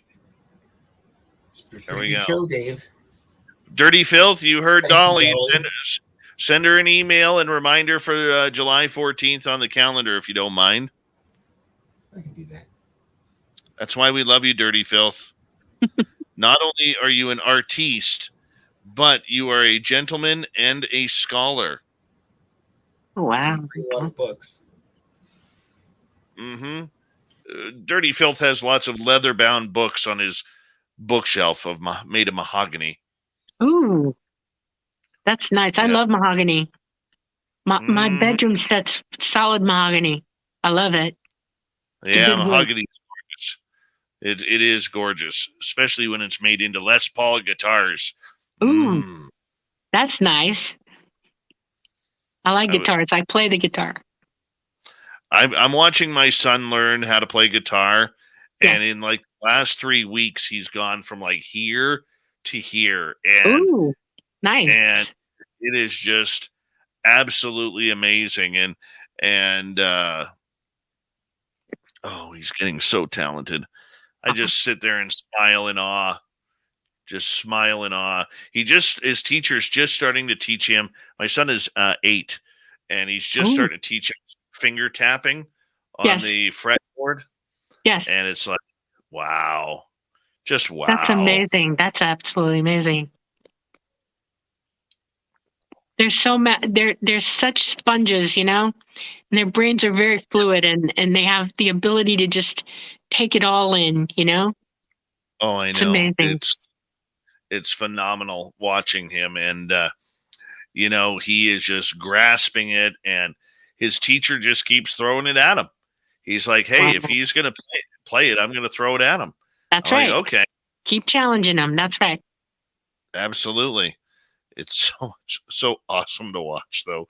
Holy cow, is it awesome to watch? Yeah, my daughter's all grown up now, and I had a blast watching her. She's very talented, and she's gifted as all get out, and she's just an amazing creature, you know? It's wonderful to watch. Yes. It's pretty amazing. Pretty amazing. We got about 90 seconds here. Hi, Rui in Portugal. How are you? I guess this would be this morning for you. What time is it? About 8:30, 9:30 in the morning? I think you're about 10 or 11 hours.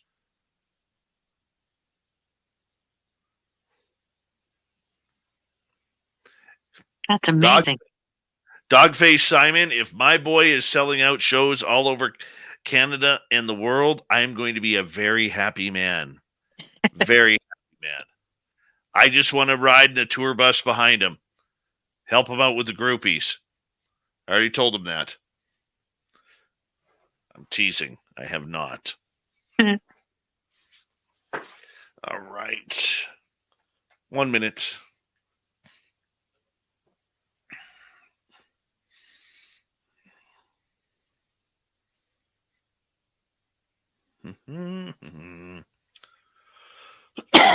Excuse me.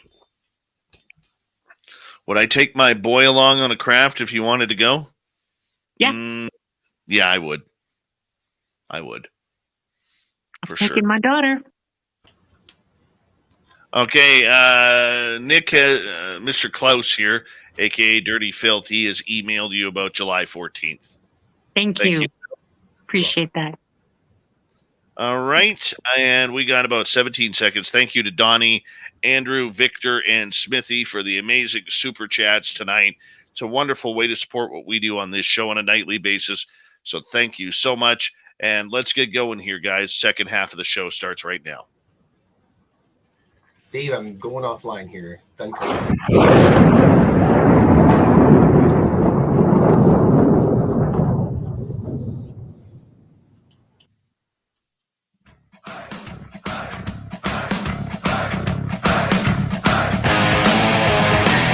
We passed the halfway point of Spaced Out Radio tonight. Good to have you with us. My name is Dave Scott. Thank you so much for taking the time to join us. We really do appreciate it. Want to remind you that if you missed portions of this show or others, check out our free archives at youtube.com/Spaced Out Radio. Do us the favor, hit that subscribe button. Our website is spacedoutradio.com. We have a plethora of features for you. Rock out to Bumblefoot, read Shirky Poo's Newswire. Check out our swag as well. Follow us on Twitter at Spaced Out Radio, Instagram at Spaced Out Radio Show, and on TikTok at Spaced Out Radio. We continue on tonight with Dolly Safran. We have her till the top of the hour. We are talking all about ET contact, mainly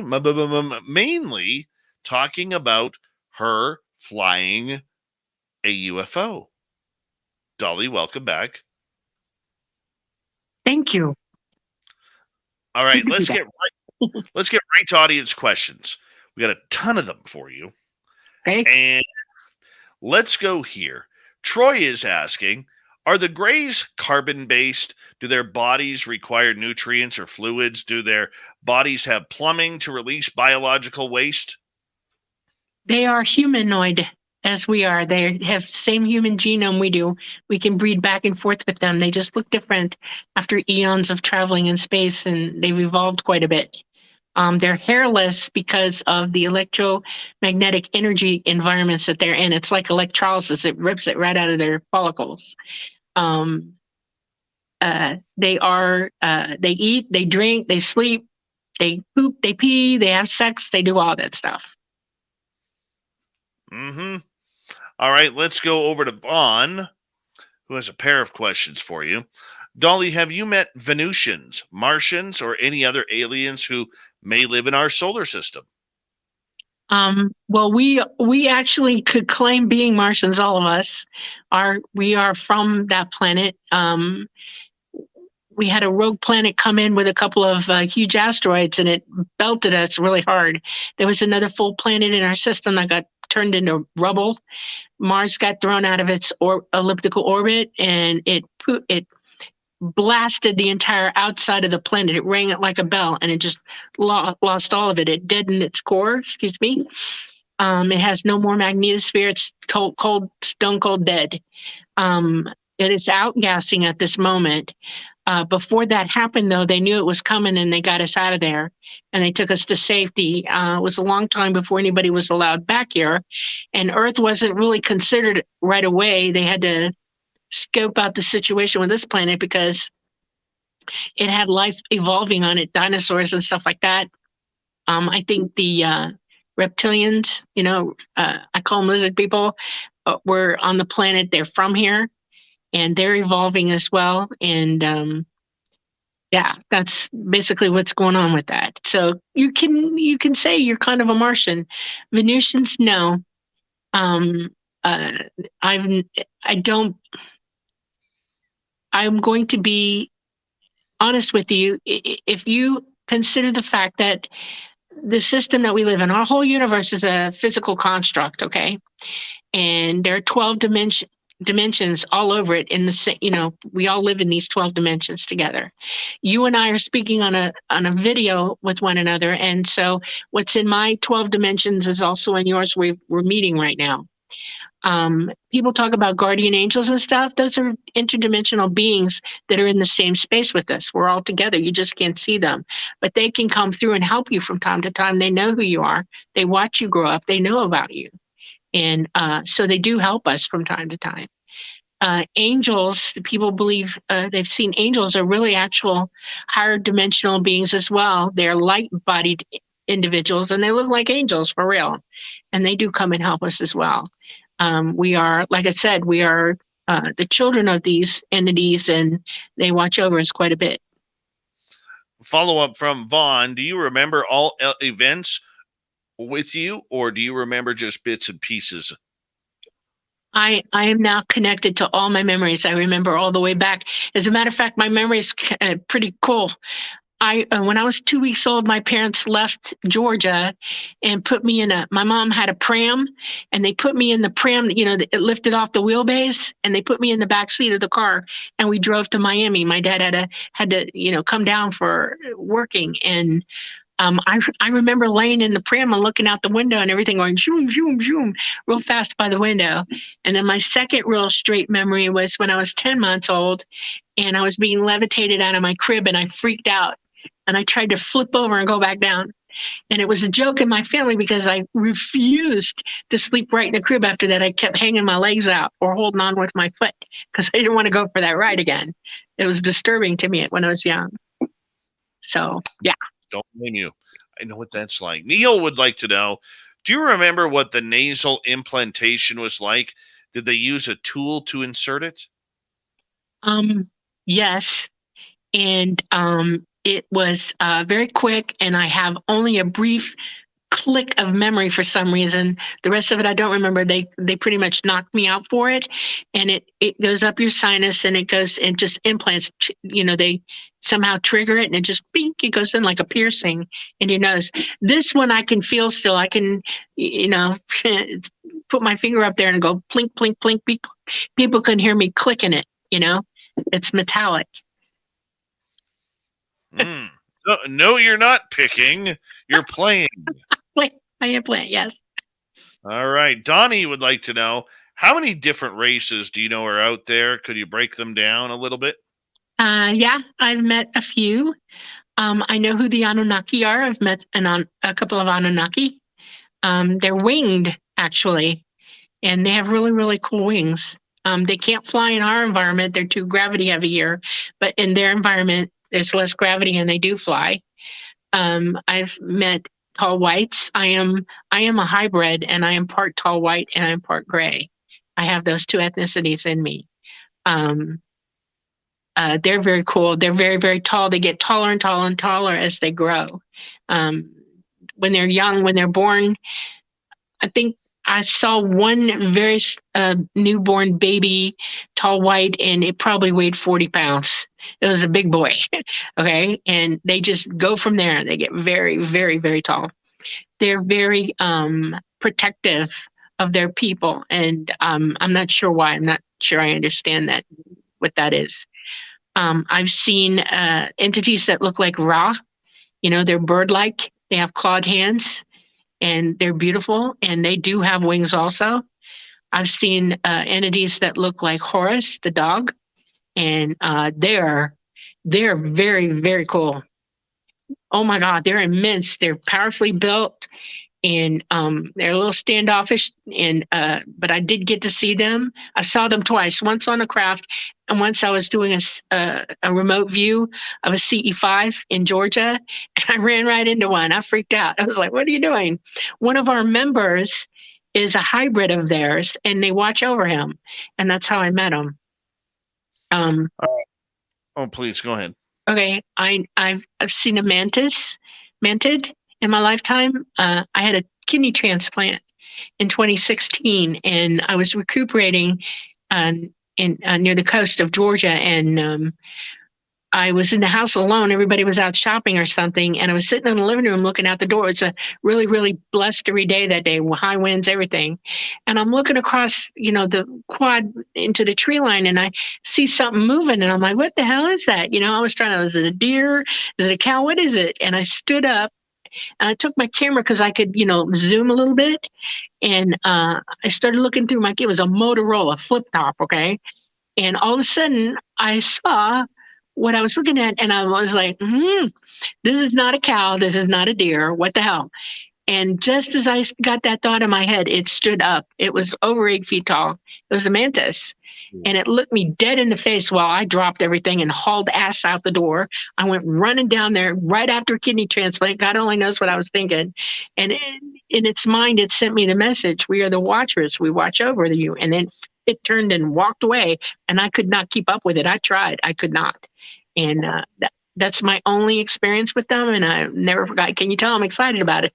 It's like, wow. You get they're cool. aliens right after surgery. You get the hell out. That's just plain and simple.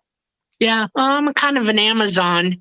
I have the ability to heal very fast. I'm a super healer, and but I was tired. I mean, it was only a few days after I got home from the hospital, and so I wasn't 100% yet after the transplant. That's why it took me a while to come after this thing.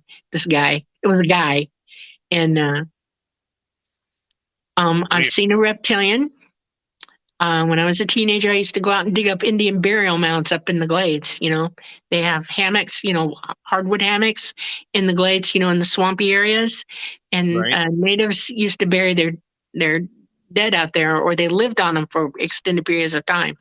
And I was kind of into archaeology, so I was out there digging away, and I was done for the weekend, and I was packing up, and I felt something, and I felt it in my mind as well. Something was lurking and looking at me, and I turned over my right shoulder, and he was about 20 feet behind me, and all he had on his mind was lunch. And you find that you can turn into, what's with the Flash? I dropped everything. I jumped into the water. My canoe was over on another Indian mountain just away from it, and went through the sawgrass, all of it, grabbed the canoe and just kept pushing it till I got out of there. I refused to go back. I was like, no, can't make me go get my stuff. No. And I didn't even know what it was until I told Preston about it, because I called it the lizard guy. He's like, Dolly, that's a reptilian. So, Wow. and I've learned a little bit about them over the years. I've learned to respect who they are. They're evolving. They're intelligent. They're psychic, and they're no touch. That's what I've learned. Don't bother them, and they're learning. So we go with that. Excellent. All right. Next question from Holly. Have you ever heard music playing while on board? Yes, I play my music while I'm on board. They play music as well. They love classical music. Talata has a thing for Victor Borga. He drives me crazy with it. But yes, they play music. They write their own music as well. They're very musical beings. They can speak in the language of the tonal quality, musically. So yes, we're always playing something. Wow. Do they listen to a lot of earthly music? Yes. Yep. They sure do. They appreciate us a lot. Yeah. I'm going to tell you right now, if I get on craft, it's going to be very heavy metal. That's what I listen to. I'm a heavy metal girl. Yeah. And I listen to my heavy metal. This is just getting more. Yeah. Speak. Let's go over to the United Kingdom. Good morning, Jonathan. He is asking, describe the light on the ceiling of the craft, please. The skins on the inside of the craft can light up and do anything. Everybody that's on craft, the entity will kind of accommodate them and give them what they feel comfortable with. So whatever that person saw on craft is what they expected to see. And Talat, the entity, if it was Talata's craft, he would have given them what they wanted to see. Right. Okay. So the idea that the entire ship lights up. Yes. From the walls. Yep. Is that like a cuttlefish? Yeah. Like a cuttlefish. Okay. Thank you. Great example. Let's go to Tony in the United Kingdom. Good morning, Tony. And what is the most amazing thing that the craft can do? This I've actually seen, and it stopped me dead in my tracks. First time I ever saw it happen. The floor can be completely flat, and he can raise furniture up in it. The shapes of furniture. He can raise a table. He can raise a chair. I've even seen him raise a couch for people. Try to make it as homey for them as possible.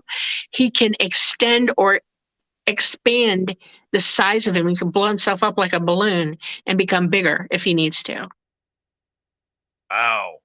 All right, let's go to another question from, Johnny already asked that one. Never mind. Let's go over to Logan, who is asking, do any ET crashes crash purposefully as performance art? No. That's a very, very, very interesting question. And no, they do not do it on purpose ever. Wow. Yes, I'm going to die today as performance art. I love it, Logan. Love it. And trust me, I'm not making fun. I'm not making fun. Let's go to Human Carl. Human Carl is asking, do you ever feel telepathic intentions from someone or group attempting CE5 type occurrences? I am what you call wide open psychic. I use about all of that ability that I can at my disposal, and I can hear everything everybody thinks. I'm not only empathic, but I hear what you're thinking, and I choose not to because it's an invasion of your privacy. Okay. What I have to do is shield myself from it, push it away, not thinking about it.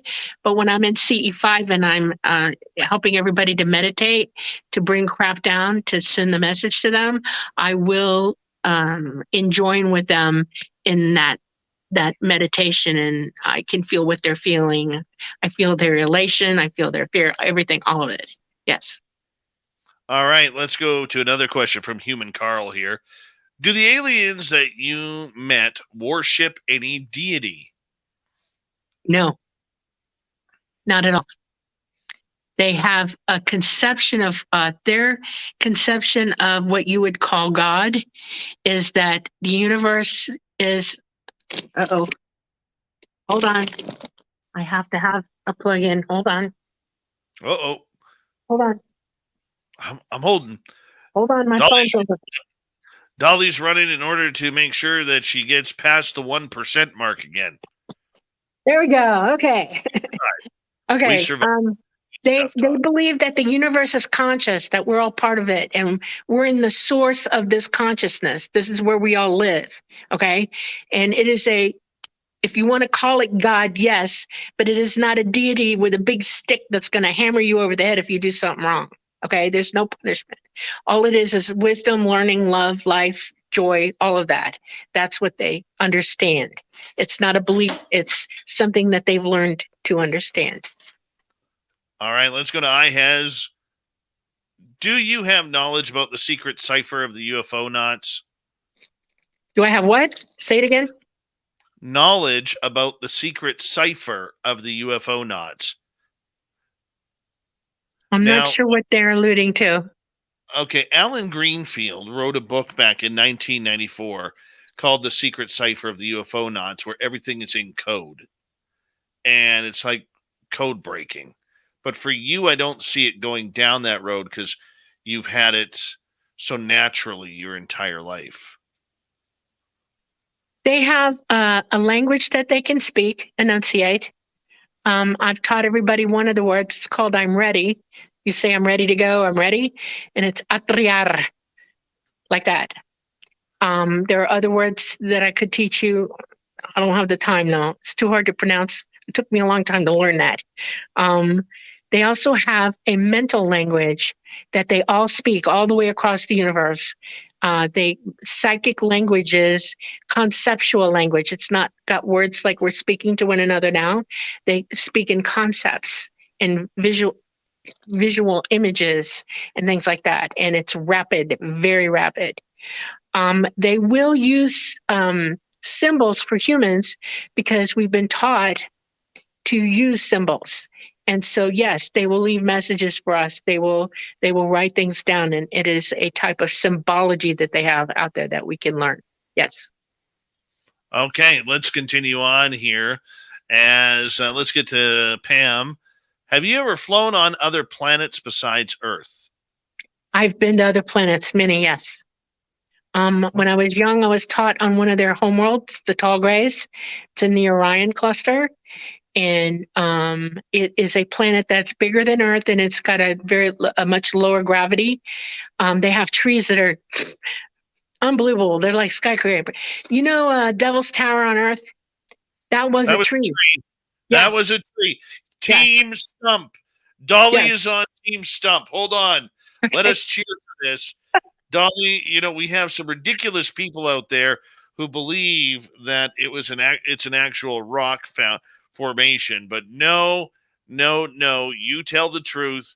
You speak the truth. Yes. Devil's Tower is Team Stump, people. Yeah, they're all over the planet. There are other examples. They're all over South America. The stumps are much closer to the ground because the wind cut them down closer to the ground. But, they're everywhere. I got one 25 minutes from my house. Woo! That's exciting. Yep. That's very exciting. You need to go out there and take a picture yourself on it. Get somebody to go over your house with over your drone and take a picture of you. Well, I got pictures of myself from underneath. Okay. I did. So nice. It is kind of cool. It is very cool. There is a picture of ours right there. Oh, I love it. That's awesome. Look at that. That's fantastic. There's one of Dave right underneath the stump there. Oh my God. Isn't that cool? Yeah. That is beautiful. That's absolutely beautiful. Absolutely. You know what? You are now one of my favorite guests ever for making that statement. Making that statement. The Devil's Tower is an actual tree stump. Yes. Look at you. Absolutely. No wonder Preston thinks you're awesome. Well, I agree. Fantastic. I think Preston's awesome too. So, okay. Oh, Team Stump. Yes. All right. Let's, you were saying, okay, you've been to other planets, and the planet, I'm curious here for a second. The planet you went to in Orion. Yes. Just below the belt in between the bottom two stars, south of the bottom two. If you go to the third star on the right and you go straight down from it, that's where it's at. Third, would that be the lowest one or the highest one? The lowest one. In the belt. Okay, there's the 3 stars in the belt. Okay, and it's the third star to the right that you're looking at, and you go straight down, and there's a big star there. That's it. That's their star system right there. Yeah, I had a feeling. One more question from Donnie tonight. Of all the races, and other than humans, which race is considered the problem race? Well, I don't have the time to give you the whole history of this, okay? And they've since worked it out, okay? But the Anunnaki were a problem for everybody, okay? The Anunnaki were somehow this iteration that we're going through now. We're supposed to help our society learn and start off and do all the things. And they did some things that kind of made things impossible for us to not be violent and not be, negative and stuff like that. And I don't know if they consciously knew they were doing it that way or what, but they've been, taken to task over it. The Anunnaki are no longer on this planet and not allowed in at all. Okay? That's why. So, yeah, they were the problem children. Okay. I may not agree with you on that one. We may end on a disagreement on that one. That's okay. That's all right.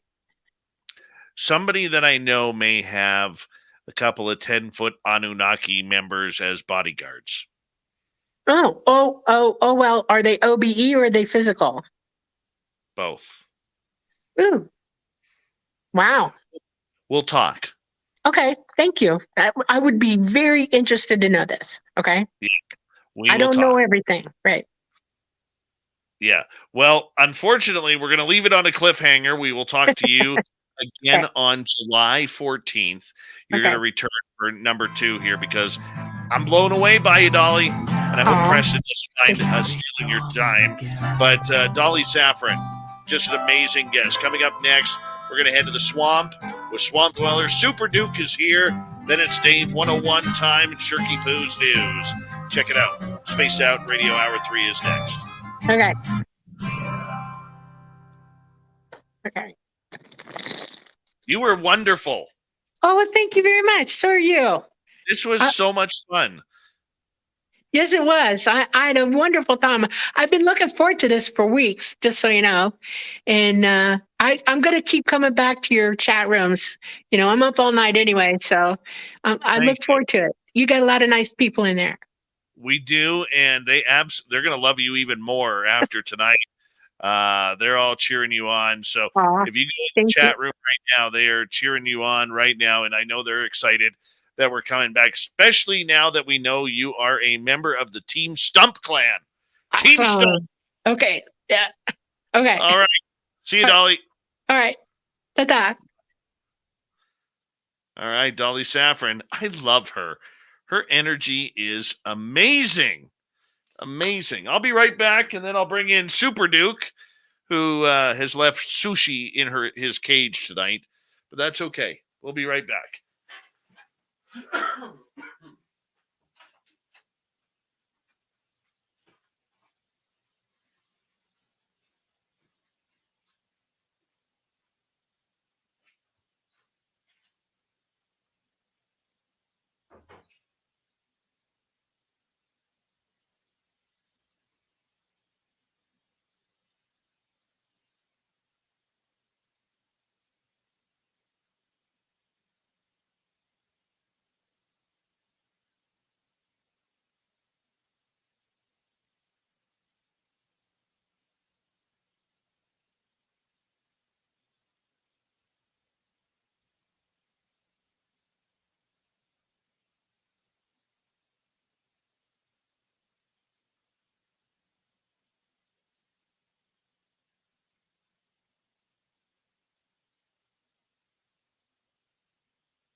All right.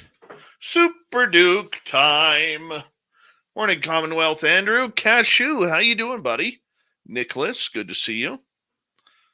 There's Super Dukey Duke. Hey, Davey Dave. What's happening, buddy?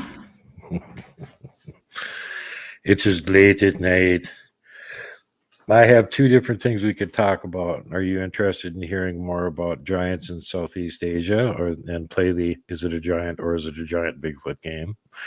Or would you like to hear about the indestructible monster from Persia that used to plague the world back in the olden days? Indestructible monster from Asia. Persia. Let's do it.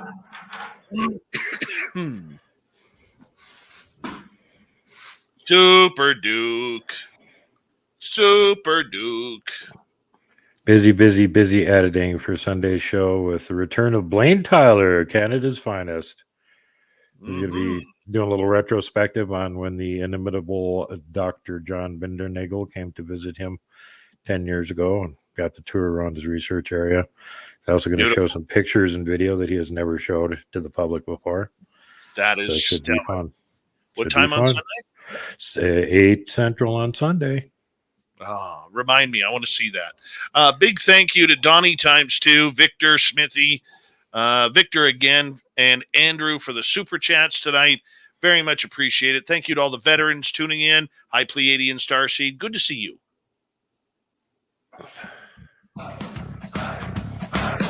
Would you like to connect with us? Head to spacedoutradio.com for all your latest show info.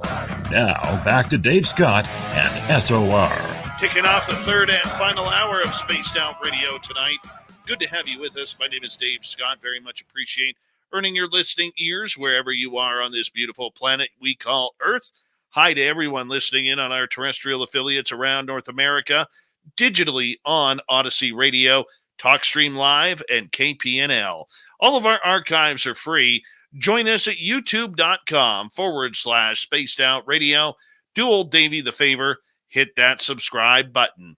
The Desert Clam has set the password for tonight in the SOR Space Travelers Club. Tasenda. Tasenda is your password. Use it wisely, Space Travelers, as the Clam sets the password each and every night right here on Spaced Out Radio. Our website is spacedoutradio.com. We have a plethora of features for you. Rock out to Bumblefoot, read Shirky Poo's Newswire, check out our swag as well. Follow us on Twitter at Spaced Out Radio, Instagram at Spaced Out Radio Show, and on TikTok at Spaced Out Radio. It is time once again where we head into the swamp. Our resident swamp dweller brings us another spooky story. Hi, Spaced Out Radio listeners. This is Swamp Dweller. It's time for your nightly dose of spookiness on the show. If you have an interesting encounter or a spooky story that you would like to share, be sure to submit them in at swampdweller.net. You can also find our YouTube channel at youtube.com/swampdwellerreads. Now, let's chill out, relax, and together, let's enter the swamp.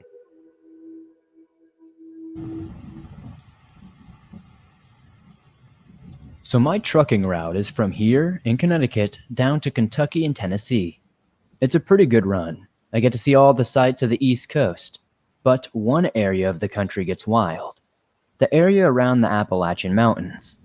You guys probably know that one of the country's poorest areas got screwed over as the coal mining jobs dwindled and the local economy went down the crapper. I feel for those people down there. Seeing how entrenched in poverty some families are is truly heartbreaking. So I was rolling through an area of the state that I hadn't previously been through, thanks to my usual section of the highway being blocked off by some traffic accident that had unfortunately left a few people dead. I was having some trouble navigating the roads after my phone ran out of battery, and wouldn't you know it, the plug charger decided to give out too. Worst timing ever. But I was an experienced truck driver and wasn't driving an 18-wheeler on that run, so I was free to take some more of the minor roads to find my way around. But even though I considered myself pretty good on the streets, there was a point when I found myself hopelessly lost, and I started to worry that I wouldn't make my shipping delivery deadline. That would mean disciplinary proceedings, and I could not afford those. So anyway, I happened to see this guy wandering down the side of the road. So I slow my truck down, wind down the window, and ask him for directions. The guy seems friendly enough and is willing to take a few minutes to give me all the information I need to make it back onto the main highway that are headed south. But then I started asking him if there was anywhere nearby that I could get some lunch, as it was getting towards about 1 in the afternoon, and I'd only managed to get myself a meager breakfast. The guy seems to think for a minute, scratching his head, taking an unusually long time to think of an answer to this question that usually would only take a few seconds to answer. It's rare to be anywhere in West Virginia where there isn't a Cracker Barrel within a few miles, so why he didn't just point me in the direction of one of those was beyond me. When I pressed him, he told me he knew of an old family-run place that did the best chicken fried steak in the entire county, maybe even the state. Suddenly all was forgiven. Now I might be a northerner, but I'll be damned if I turn down a good chicken fried steak. All that was taking so long was for him to try and remember the best way there that wouldn't take me down some run-down old dirt road, one which might get my truck stuck on it, which would have left me screwed. So after a minute, he gave me a detailed direction toward an old strip mall. He told me it was mostly abandoned, but the restaurant was still there, along with a few other smaller businesses, and not to pay any mind that the place seemed quiet during lunch, as it did most of its business in the early morning to late evening. I was happy enough, thanked the guy, then set off following the directions he had given me. So it took me a little while to find the old strip mall the guy was talking about. It was a little frustrating to drive past a couple of chain restaurants and whatnot, given that I was so hungry. But goddamn, if I wasn't craving some of that country style, chicken fried steak, and if it was really a family-run place, then all the better. The chain restaurant stuff doesn't cut it compared to the authentic, home-style cooking. But eventually, I found this rundown old strip mall the guy seemed to be talking about, and it was a wonder that this place was in such a state of disrepair. It was way off any highway. There were absolutely no signs, anywhere. Literally nothing to let you know it was there. But even worse, I saw no indication that any kind of restaurant was open in any of the units. I wasn't about to give up so easily, though, as I saw one place with a big old sign saying something like, Mama J's Country Kitchen, or some weird variation. So my hopes were restored. That's when I see a guy open the door of the place, stepping out into the afternoon heat and staring over at my truck. I gave him away from the driver's side, overjoyed that I was finally about to get some decent food on what had been a lonely drive down from Connecticut. I figured he hadn't seen me do it, that or the sun was obscuring his vision or something, because he just continued to stare back at me. I get out of my truck, lock the doors, and walk to the restaurant. I called out to the guy halfway across the parking lot asking if they were open for business. Again, the guy doesn't react. He keeps staring at me in a distinctly unwelcoming way that I notice. Something in my gut just told me to stop walking. I had this creeping feeling all over my body, like something was telling me that something was wrong with this whole setup. And no sooner had I started feeling distinctly vulnerable, the guy reached behind his back, pulling something out of his back pocket, and put it on his head. At first I thought it was a woolly hat, but then he pulled it down, and I realized it was a balaclava. Then I noticed something else in his hand, a small revolver. I turn and start running back to the truck, and as I do, I see a few other guys emerging from the derelict units, each running towards my car and trying to cut me off. Each had a weapon in their hand, be it a knife or an iron bar, and seeing those just made me run even faster. Thank God I had gotten that feeling when I did, otherwise they would have made it to the truck before I did. I threw the door open, jumped inside, and locked the cab behind me, trembling as I was rummaging for my pocket, trying to get my keys. The bandits surrounded the cab of my truck, hitting the chassis with their weapons and demanding I get out. The guy with the gun aimed it right at my face through the windshield, screaming for me to get the hell out of the truck. I had no choice but to do what I did. I gunned the engine and plowed the whole bunch of them, knocking down those who didn't jump out of the way of mine. I leaned down in my seat as I gripped the wheel out of pure instinct, and again, I thank God I did. Because when I did that, and I hit the guy with the gun, he let loose a single shot that shattered the windshield and struck the seat just above my head. I circled the parking lot expecting the following image to come at any moment, but only the bandits that had gotten out of my way of my initial truck charge were chasing me. 2 or 3 were lying on the concrete, rolling around in pain while the others held on to their limbs. I think it's about the only thing that saved me. having the presence of mind to ram them instead of trying to reverse out of there. If that had been my choice, I might not be around to tell you this story. I got out of that parking lot, speeding off blindly in the first direction I could until I found somewhere to park up and call the cops safely. The sheriff's deputy I spoke to told me to swing on by the department when I was able to, so I could give a statement, and I did exactly that. But not until I'd managed to get some lunch, as not even the terror of almost getting hijacked and getting killed would dull my appetite. I guess that makes me sound goddamn fat, but you guys need to appreciate just how hungry I was. Down at the department, however, I learned that I was not the first truck driver to have this issue. I was not the first one at all, actually, to run into these bandits. How I'd been just unlucky enough to ask directions from one of their kinfolk, who had directed me to a rundown strip mall just before calling his buddies to let them know I'd be there. At least, that's the only conclusion we came to once I described the guy I had asked directions from.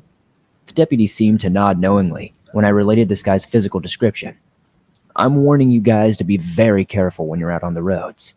And although it seems like a tired old cautionary tale from your Facebook posting aunt, be careful when you talk to strangers.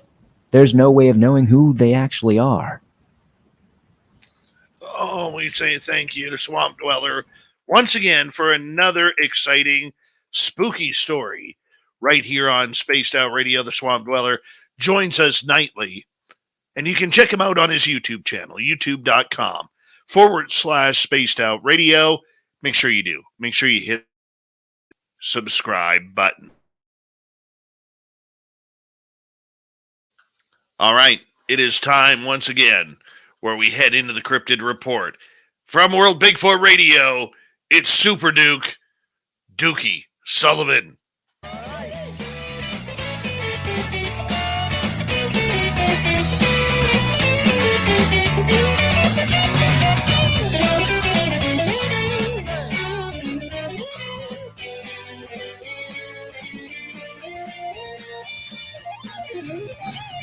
How you doing there, Super Duke for World Bigfoot Radio? Oh, hold on. There we go. How you doing, buddy? I was just enjoying that report from Swampy there. That was pretty scary. You got to look out and be careful for those deep fried Southern desperados that want to mug you and take your chicken fried steak away. That is not a good thing. You know what? You can have my vehicle, but leave the chicken fried steak alone. I'm sorry. There are certain things that I will die over. You know what I'm saying?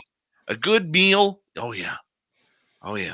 Yeah, especially the true authentic Southern fried, chicken fried steak. That goes right along with the double feature there. Get out, you kids, get off my lawn and leave the chicken fried steak. Right. I've never had that. See, the sad part of living in Canada where I do, we don't get those chicken fried steaks or the high quality, Tex-Mex food that you get in Texas, or some of that Southern fried, crawfish and corn. I want to try one of those. You know where they put everything in a big boiler and there's lemons in there and oranges and onions and potatoes. I forget what those are called, but every time I fish boils and stuff too, they'll throw in like pieces of sausages and shrimp, scallops, a bunch of different veggies, boil everything together. Freaking awesome. Yeah, I've always wanted to try that. I might have to just one day just say, screw it, head down to like Louisiana and try some of that out. Yeah. Got one of my best friends that I talk to almost every day, lives right down there in Nolans, down in Louisiana. So anyway, we're going to talk about horrifying cryptid from the ancient past tonight. What do you say, Dave? Good. You got 10 minutes, my friend. Okay. Well, this one's very interesting. It comes us from the very distant past, and either it was the naughty Anunnaki or the Zetas or somebody playing around with their little junior science kit apparently created these things because, they talk about different kinds of chimeras, which are combinations of creatures that couldn't exist in nature. And apparently this seems like one of them, but this story's been sticking around for a long time. In the depths of the Indian jungles, a creature lurks, hungry for prey. Its head is that of a man with a long beard, but its body is that of a mighty lion. The mighty beast has a magnificent tail that stretches out behind it.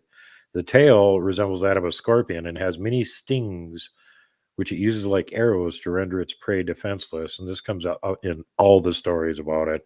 It's got like these little barbed spikes that it can throw with its tail, with much the same damage as getting hit by an arrow, except they're poison too. This terrible beast lurks in the reeds and appears to its victims as an old man until it's too late. When it strikes, no evidence is left behind. It is the mighty manticore. Manticore is a mythological creature that was said to be unconquerable. The mighty beast is best known for its strange but magnificent features. It's often said the beast has the head of a man, body of a lion, tail of a scorpion. Thought to be one of the mightiest of beasts and capable of devouring every animal in the jungle, except for elephants. There is no given explanation for why these creatures were unable to defeat elephants. Only documentation that for some reason elephants seem to be able to evade even the most powerful of the manticores. The word itself comes from a Persian name for the beast, Manticorus, thought to loosely translate as man-eater. It is said to make do with it will eat almost anything, but prefers human flesh and will make do with one man if that's all that's available, but would much rather prefer to lie in wait for a minimum of 2 or 3 men and devour them all. It was rumored that the manticore was able to kill 3 men at once without issue, and could likely take more than that number if the opportunity presented itself. Now, according to legend, the manticore was seen as an apex predator that couldn't be matched by man. The beast was supposedly known to have incredible speed that not even the fastest man could compete with in a chase. In addition to this, the body of the manticore was similar to a lion. This meant the beast had long, sharp claws that it could use to tear apart its victims if the opportunity arose. The beast was supposedly capable of ripping a man apart with one swipe of its mighty paws. Though the claws of the beast were no doubt intimidating, many recorded tales suggest that the manticore rarely relied on them. The tail of the beast resembled that of a scorpion, had several large barbs or stings that came off the sides, and one that rested at the tip of the tail. These were poisonous and could be used to prick the victim if in close proximity. Distance, however, didn't seem to slow them down, as they were able to flick their tail and hurl these barbs at a distance of up to 100 feet. Those who were hit then became paralyzed. The beast was then free to devour the victim without a struggle. The manticore is famed for eating its victims whole and leaving nothing behind. While many other beasts of the forest are able to devour the entirety of a human, the manticore took its feasting a step further. In addition to eating all of its victims' remains, it also ate their clothing, money, and other possessions. Because of this, there was often little evidence that the manticore had struck, aside from trace amounts of blood. This is also part of the reason the beast was so feared by so many. Whenever a person went missing entirely and searches failed to return any trace of their body or possessions, missing 411, the loss of the person was blamed on a manticore attack. It was claimed that the manticore lured people in by laying in tall grass or reeds. This would hide its magnificent huge body and show only the head of what appeared to be a bearded man. Many victims were said to have ventured too close to the beast, only to be devoured by its triple rows of razor-sharp teeth in upper and lower jaw. It was thought that those who ventured too close to the beast failed to notice several key signs. Most notable of these signs was said to be the sound of music. It was thought the manticore was unable to speak in human languages, but had a voice similar to that of a trumpet. Now, let me diverge here for a second. A lot of other reports that I've read about this from the olden days and stories about it talk about it being able to stun people with its voice. Oh. And if they're comparing this thing to a tiger, that's really revealing and perplexing, because it's only very recently that we found out that tigers have infrasound and they can stun and disorient animals with them. We think Bigfoot can do the same thing, by the way. And so it's very interesting that they somehow ascribe this power to this creature, which theoretically certainly seemed like it could have something like that, in addition to the other weird properties. So it can stun you with its voice. It can disorient you. It can just knock you out. Sperm whales are known to do that too. Yep. Elephants communicate long distances with each other with infrasound. Right. Anyway, seeing that the head of the man in the grass or the appearance of the man they likely thought they were approaching, they assumed it was a person until it actually jumped at them. It was often said it looked like a man's head, a bearded man with blue or gray eyes. but it's safe to say that few who saw the color of the beast eyes lived to tell the story later. There were, however, measures that could be taken to ensure that these beasts were not able to grow into predators that were impossible to escape from. Records show that it was believed a manticore could be hunted while it was young in order to prevent the development of one of its most fearsome attributes, its tail. Supposedly, skilled hunters were able to track down the young manticore cubs because their tails hadn't yet developed the deadly barbs they could throw with them. It was thought that if one could capture a manticore and stomp on its tail hard enough, the tail would become deformed and wouldn't be able to grow the deadly stings that rendered villagers and travelers helpless against the beast. Other than this, and it makes you wonder, like, if you caught it and you could stomp on its tail, why not just kill it? What? Wait, why? Why are you letting it live? Okay, other than this, fighting the manticore was thought to be futile. It was believed that the fur of the manticore was impenetrable, and any weapon used against the body of the beast would be in vain. Though no known records support the thought, some have hypothesized that the only place a manticore was vulnerable was actually in the inside of its mouth. However, even if a manticore is able to be killed with a fatal blow to the mouth, it is thought the creature would simply resurrect, as it was thought to have mythical powers. And now the interesting thing is this whole legend got passed along to the ancient Greeks, who also had their own stories and descriptions of it, which is very, very similar. Great emphasis is given to the body of the beast. The body of the manticore is always described as being similar to that of a lion, but with a brilliant hue of red, often recorded as being scarlet in color. And I've also heard this reported as being like a very dark orange. Manticore's body is often much larger than that of a normal lion and capable of performing impressive feats. Most notable of these, of course, is perhaps its surprisingly fast and agile speed. It is said that not even the fastest man can match the speed of a manticore when it's in pursuit of its prey. Additionally, the claws of the beast are known to be extremely sharp. With one swipe of its mighty paws, it could tear a man apart. Last but certainly not least is the fearsome tail of the mighty beast. Again, the tail is said to resemble that of a scorpion with several stings and barbs on it. If in close proximity to its prey, it can use the stings to stab it. Or, however, distance does not limit this feature. If the manticore is far away from its intended prey, it has the option of shooting these stings at its victim, flicking its tail and throwing them.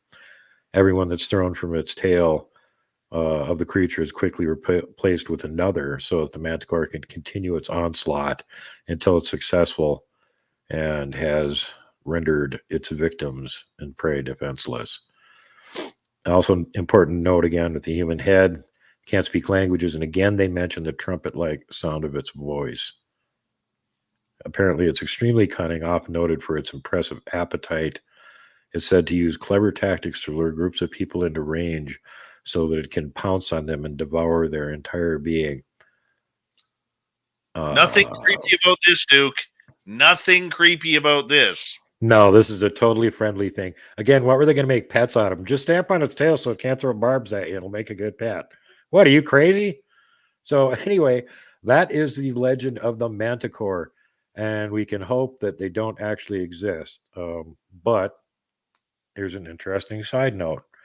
About 2 years ago, one of my friends over in Washington State called me at 2 o'clock in the morning, really scared and shook up. And I said, what's going on? And they said, Duke, I just went out on the porch to have a cigarette, and I saw this weird thing 2 houses down across the street. There was actually 2 of them, and they were over by the hedge and like looking at each other or something. And I said, well, what did these weird things look like? Was it Bigfoot? She said, no. They look like a giant orange house cat with really long hair, but about the size of a lion. And they had a face on them that kind of looked like a person. And it looked like they were like talking to each other or something, but I couldn't hear anything. And one of them turned and looked at me, and it gave me this look like, oh, you're not supposed to see me. And they both vanished. She has no idea what a manticore is. Holy cow. Super Duke from World Bigfoot Radio. We got 10 seconds here. Let everybody know where they can find you. You can find me in all the usual places: YouTube, Brighteon, Rumble, Odyssey, BitChute. And speaking of Rumble, I am now connected up to their social media platform, which they've absorbed, Locals. So come find me over there too. All right, Super Duke from World Bigfoot Radio. Check him on out. Hit subscribe. Coming up next, I'm feeling it. Getting a little angry. The Dave 101 is next on Spaced Out Radio.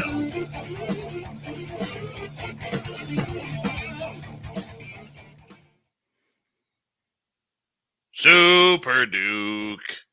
Dave's Rant 101 coming up next. Dave's Rant 101. I am pissed off. Good. This should be a good epic rant.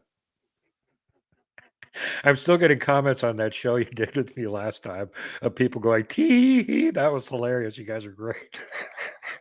Yeah.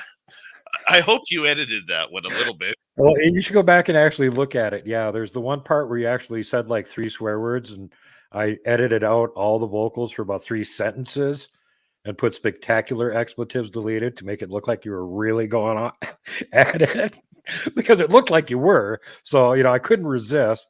And there was actually a part where I said things I shouldn't have, and I deleted myself too.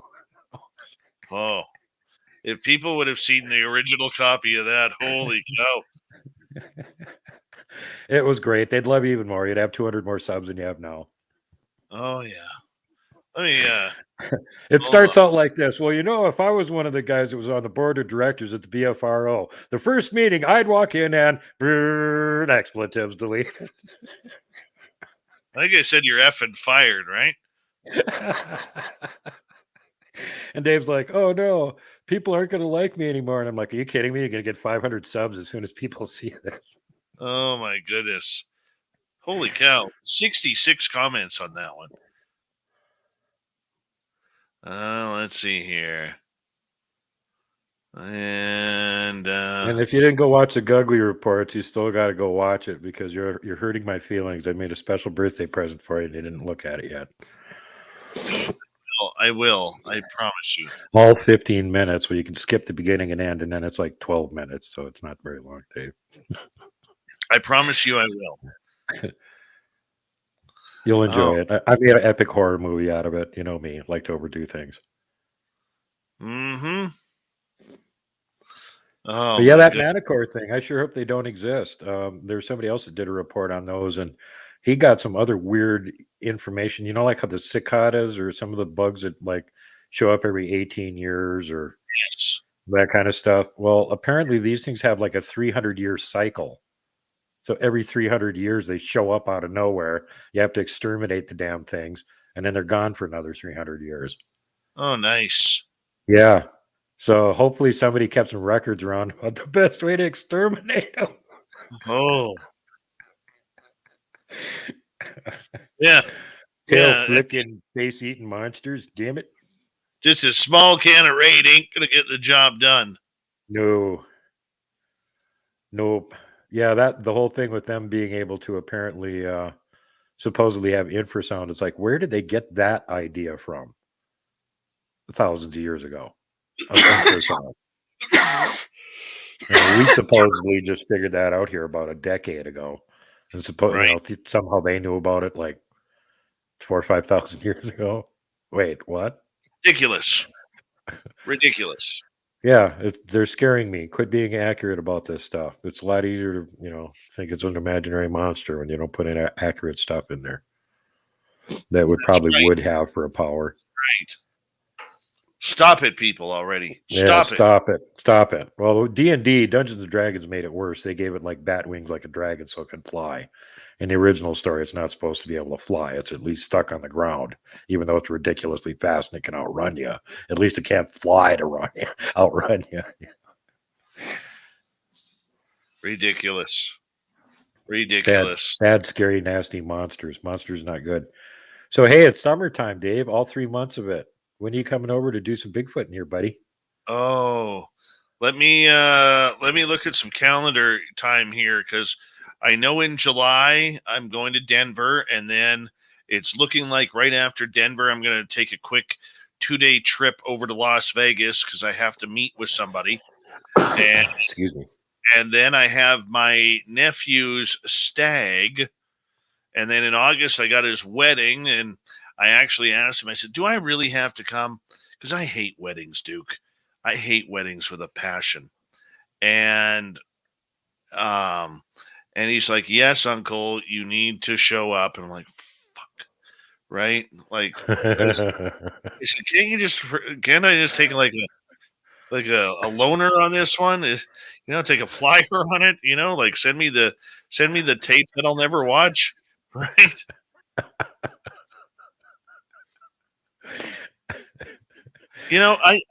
I'll you know what, Duke, stick around for after the show, man. I'll tell you the reason why I hate weddings. All right? Okay. All right. I'll come back here when it's top of the hour again. I'll just put you in the background here. Okay. Hi, Cybermind. How you doing?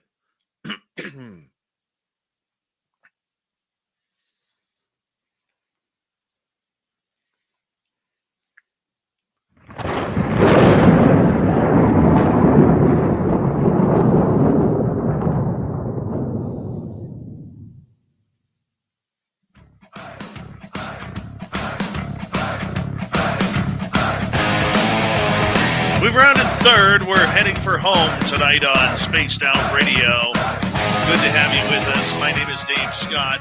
Very much appreciate earning your listening ears. Want to remind you that if you missed most of this show or others, check out our free archives at youtube.com/Spaced Out Radio. Do me the favor, hit that subscribe button. Our website is spacedoutradio.com. We have a plethora of features for you. Rock out to Bumblefoot, read Shirky Poo's Newswire, check out our swag as well. Follow us on Twitter at Spaced Out Radio, Instagram at Spaced Out Radio Show, and on TikTok at Spaced Out Radio. I'm telling you, I'm feeling a little angry tonight. I really am. And you'll know why, because here's the Dave 101.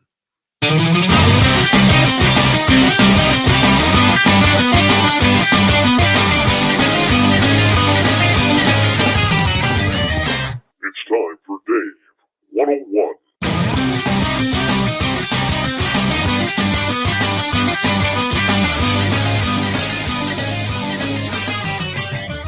There's two things I'm upset about heading into this Dave 101. Number one, I'm mad at the UFO Twitterverse and the UFO world. And number two, I'm mad at NASA. Why am I mad at NASA and the UFO Twitter world? Well, let old Davey tell you. Now, a number of months ago, I did a Dave 101 about NASA knowing about UFOs.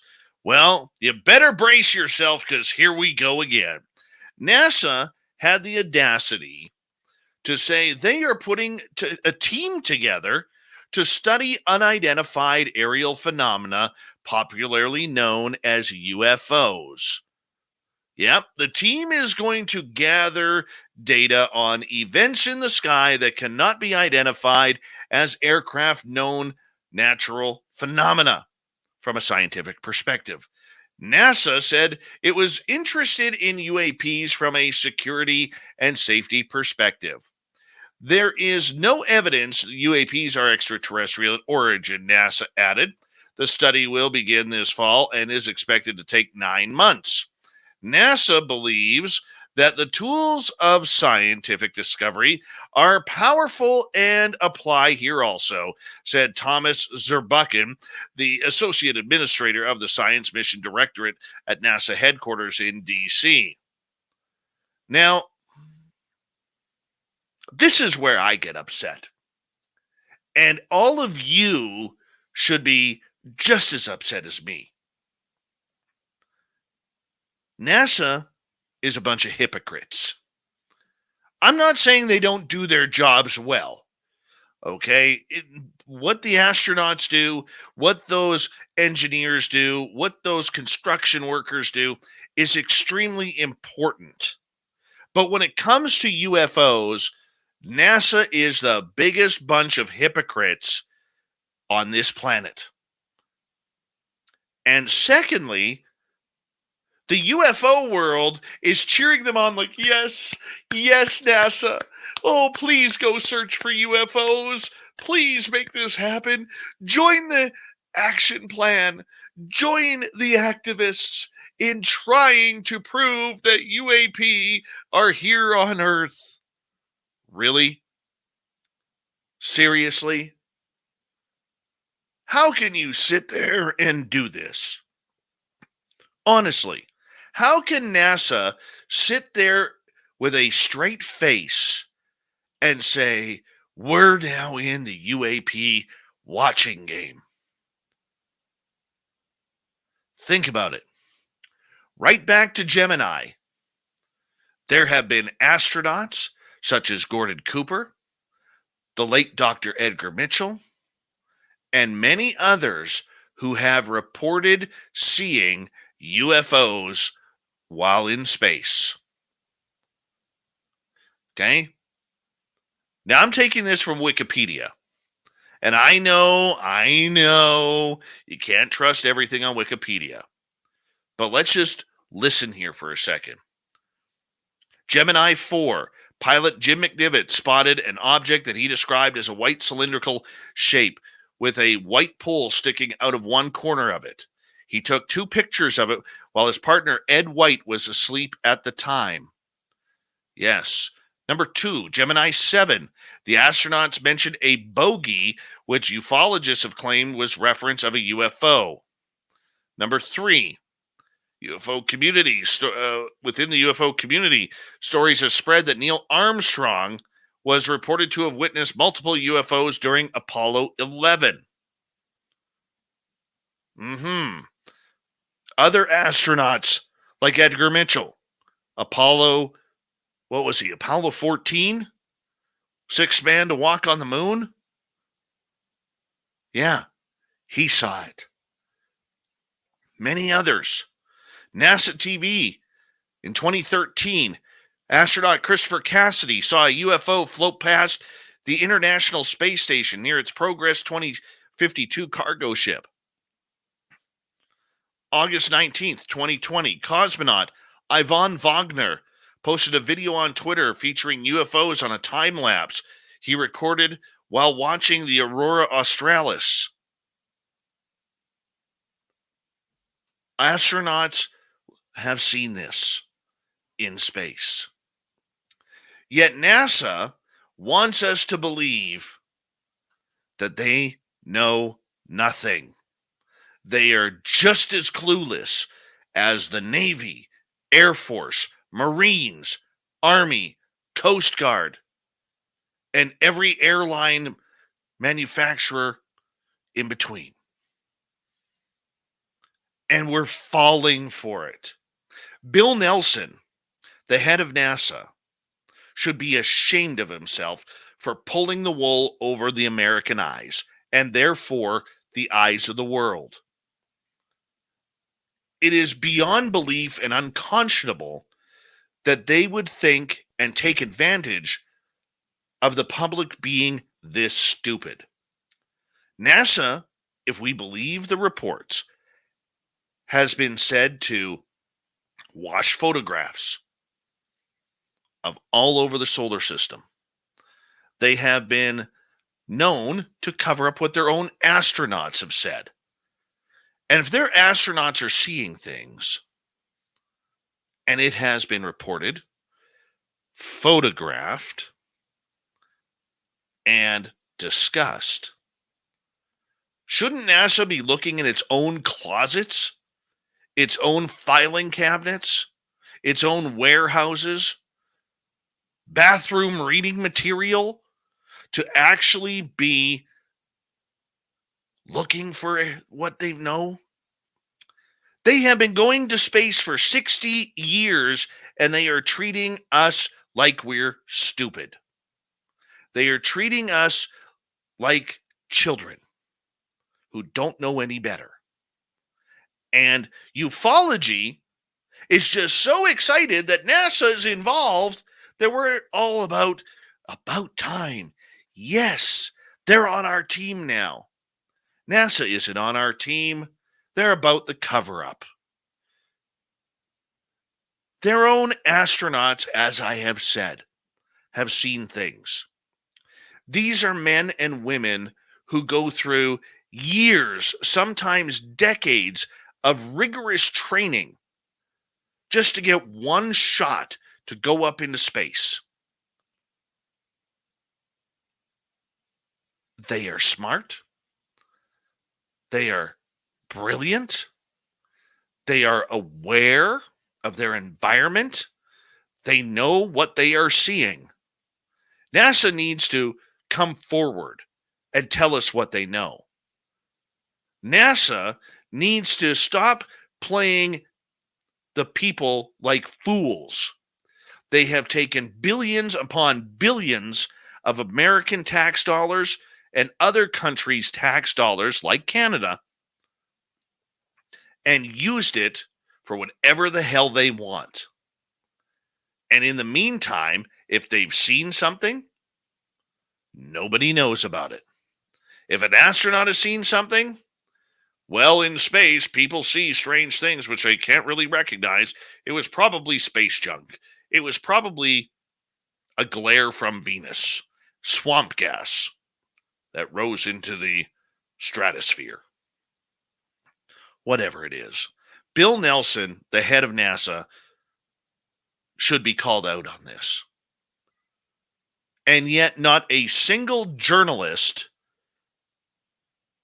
who is now covering this topic is even bloody aware to ask the simple question: what about the dozens of astronauts who claim they have seen unidentified aerial phenomena in the skies above, in the deep black darkness of what we call space? And because they're not being called out on the carpet, the rest of us get to look stupid. And we should be ashamed of that. Ufology in general should be completely ashamed that no one has asked Bill Nelson to look in the closet of NASA to find what is in there. And this is all about disclosure, people. How can we have a proper disclosure when we are being treated like morons? We are being treated with childlike gloves, and we're buying the narrative. We're buying the narrative that NASA's SETI program in 50 years has never heard a thing, even though we know they've had signals. We're buying the progress and the problem now that NASA has never looked into UFOs. Nobody has ever seen a UFO. No astronauts have seen a UFO. But by golly, if the Navy has seen them, and this is part of a threat narrative for the next 9 months, we're looking into UFOs. Really? Shame on you, NASA. Shame on you, Bill Nelson. And shame on you, UFO community, for not calling out what it really is. And that is the back behind of a bull and the smell that comes from it. It is terrible to think that we are allowing another government agency to play us like we're idiots. Now, some of you may disagree with me. Some of you may say, look, Dave, you got to get off this high horse here. You have to allow these people to get the job done, and it takes time. NASA has over 60 years of taking its time. They have over 60 years of whitewashing photographs, of whitewashing videos, of cutting feeds from the space shuttle to the International Space Station when something anomalous comes along. And ignoring their best people, their astronauts. Could you imagine if it really was true that Neil Armstrong said on the security line, they are here, they are on the mountain, and they are watching us? Or another astronaut stating on the emergency line, holy cow, there is a Santa Claus. We've heard all the rumors. Some of them, including documentarian Darcy Weir, have recordings of these astronauts. Now, Darcy Weir, over the next little bit here, by the fall, will be having a look at NASA and UFOs. I know this because I'm the one who is doing the voiceover work for it, the narration. And in that documentary, you hear astronauts talking about what is flying right beside them. But as NASA stands for, never a straight answer. Should we expect any less? No. No, we shouldn't. But all of you have the power to call them out on their garbage, because this is what it is. It's garbage. Start tweeting them like I have. Say, NASA, have you looked in your own closets? Has Bill Nelson, your head executive and former astronaut, looked in his own closet? Are you really calling your astronauts, these brilliant PhDs who've gone into space, these doctors of engineering and sciences and mathematicians and pilots, very, very intelligent people, are you calling them liars for what they saw? Denying it truly is calling them liars. We need better. We need to stop these organizations, whether it's the government, the military, or NASA, from treating us like fools. And if you have an interest in ufology, stop accepting crap like this, because we can't move the field forward if they keep kicking us 2 steps behind. And that's exactly what NASA has done. And that is your Dave 101. Leave a comment below and let me know what you think. What time is it? It's time for Shirky Poo's news! Oh, Shirky Poo has it for us tonight. Yes, she does. A ghost hunter believes he may have tricked the infamous Black Monk of Pontefract into posing for a photo. John Paul Newlands from Lincolnshire over in the UK said he was left almost in tears of fear when an apparition was caught in one of his photographs last month. The 40-year-old ventured into what has been called one of the country's most haunted homes, 30 East Drive, Pontefract, East Yorkshire, to see if he could coax the spirit out for a snap. And he claims to have done just that, catching what he says is the terrifying figure lurking in the corner of one of his photos. John Paul says the picture shows the Black Monk wearing a long hooded robe and standing with his arms raised in the air. Recalling the moment when he came face to face with the ghost, the paranormal investigator said, "When I saw the picture, my heart sank. I won't lie, I was really taken aback by it, and I was at a point where I was nearly in tears. I don't know whether it was because I was happy or whether I was frightened." But he made it. He survived, and he got the photograph, and looking at the photograph, it's kind of impressive. Very, very impressive. You might want to check that on out. It is online. Let's move on. If this story is true, this could be very, very good. Very, very good. An experimental drug appeared to clear every patient of rectal cancer with minimal side effects in an unprecedented study, but oncologists say it's still too early to make sure that they are cured. The drug, called dostarlimab, was given to 12 people with a specific type of rectal cancer every 3 weeks for 6 months in a small study at the Memorial Sloan Kettering Cancer Center in New York. After the course of treatment, cancer was undetectable on physical exams, endoscopy, PET, and MRI scans for every one of the 12. And researchers said that in their presentation, they've never, ever seen this before.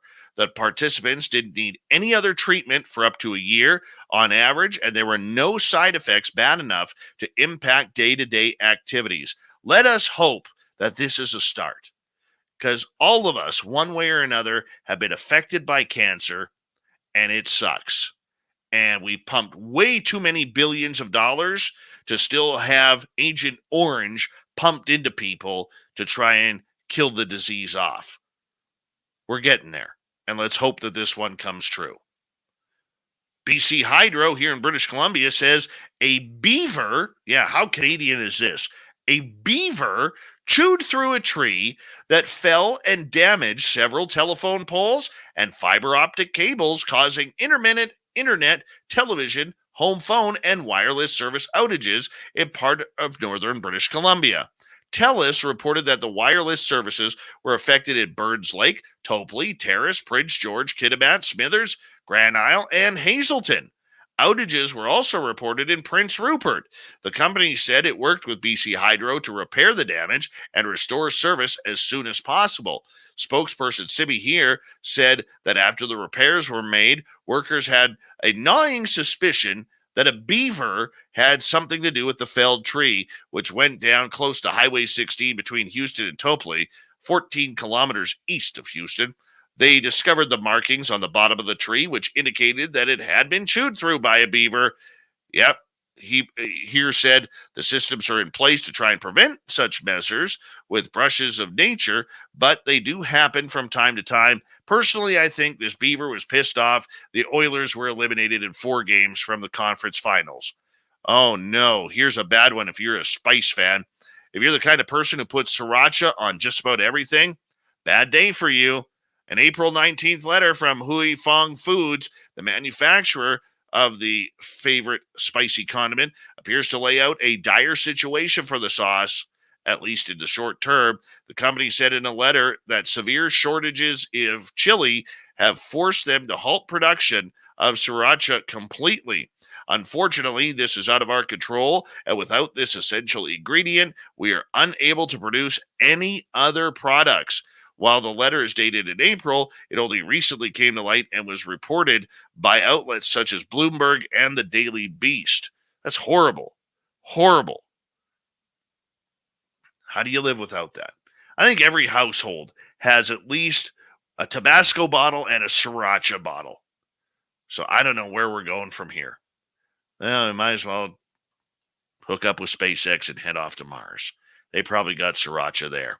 Big thank you to Shirky Poo for the news, Super Duke for the Cryptid Report, Swamp Dweller for hanging on out and giving us another spooky story. And of course, our main man, myself for the Dave 101, and our special guest, Dolly Safran, with some incredible stories about UFOs and ET contact. We got Mr. Ron Bumblefoot Thaw rocking in the background with Little Brother is watching. Bumblefoot is the official music of Spaced Out Radio, rocking us in and out of every single show. Get your horns up for the guitar god himself. Special thanks to everybody listening in their cars, at work, at home, wherever you may be. Thank you to everyone in our chat rooms tonight for making this special, including YouTube, Twitch, LGAP, Facebook, and on Twitter at hashtag Spaced Out Radio.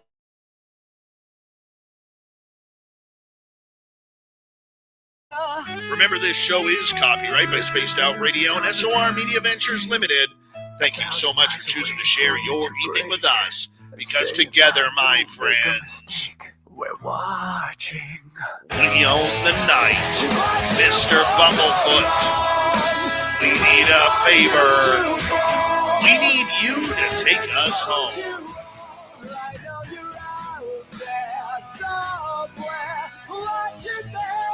Yes, the Woo train has docked for the night, but soon, my friends, we shall ride again. Your seats are always available. Your tickets never expire. And if you want to bring a friend, we've got room for them too. Good night.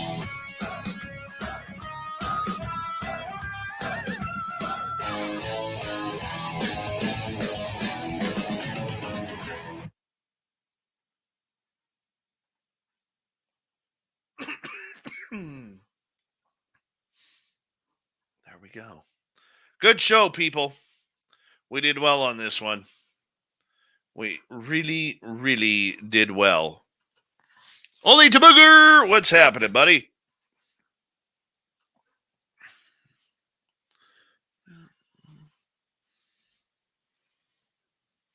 Only to Booger.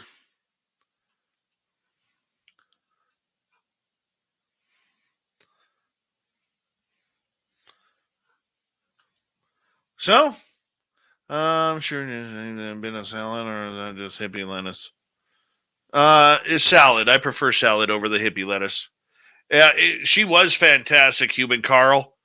I can't wait to get her back on in July. Oh, there's Super Duke. Super Duke. Duked Out Radio continues with Super Duke. I'm back. I'm going to I'm make back. something like that to intro you, man.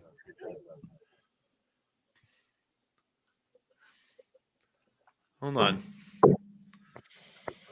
Yeah, you're unmuted. How you doing?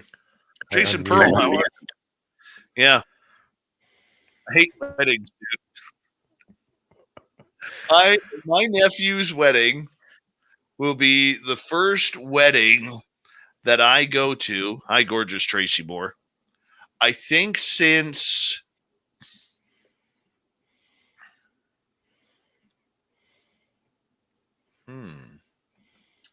2007. I never, ever get invited to weddings, man. Wow. Never. I get invited to it, but I rarely go. So, and I used to be really hurt by it, because like literally, I would literally, man. Well, I'll give you an example.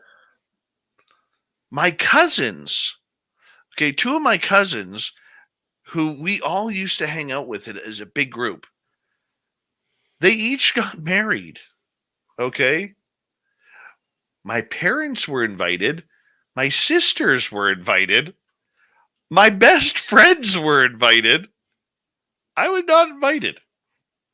No. Two of them. What the hell? I wasn't even invited to the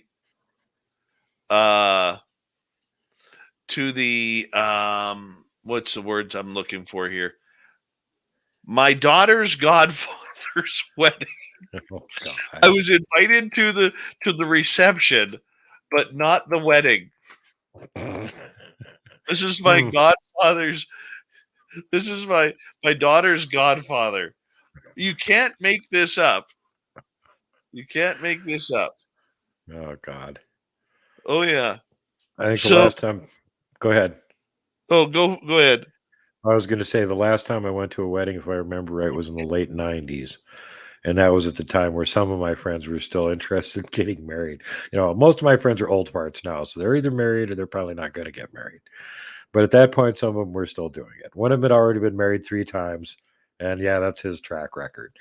But this guy actually had a successful marriage. As far as I know, he's still married to the same woman. They got a passel of kids, and it worked out all hunky-dory for him. But the reason that I really enjoy this wedding is because he became a teacher of engineering. And 2 of my other close friends that were there were engineers. And one of them had a degree in physics. And another one was a banker. And I'm just this working class guy that's somehow friends with all these people. And they're all at the wedding hobnobbing and stuff. And I come bouncing in there with my date. And at the time I was working at a gym. I was a personal trainer there. So I knew lots of gorgeous women. And I was friends with many of them. And I just picked the most beautiful statuesque one that I thought I could get away with and went, hey, want to go to a wedding and drink a lot and eat for free? It'll be a blast. And she went, sure, I'll come with you. So since then, I haven't been to any other weddings because they'll never be as great as that one again. But all those guys that were busy looking down their nose at me were all busy eating what the whole time she was there and drooling over her. And I didn't immediately walk in with her. So she kind of came in a couple minutes later and started wandering around. And they're all like, wow, who's that gorgeous girl? Oh, that's my date. That's Super Duke's date. Super Duke-ette. Oh, yeah.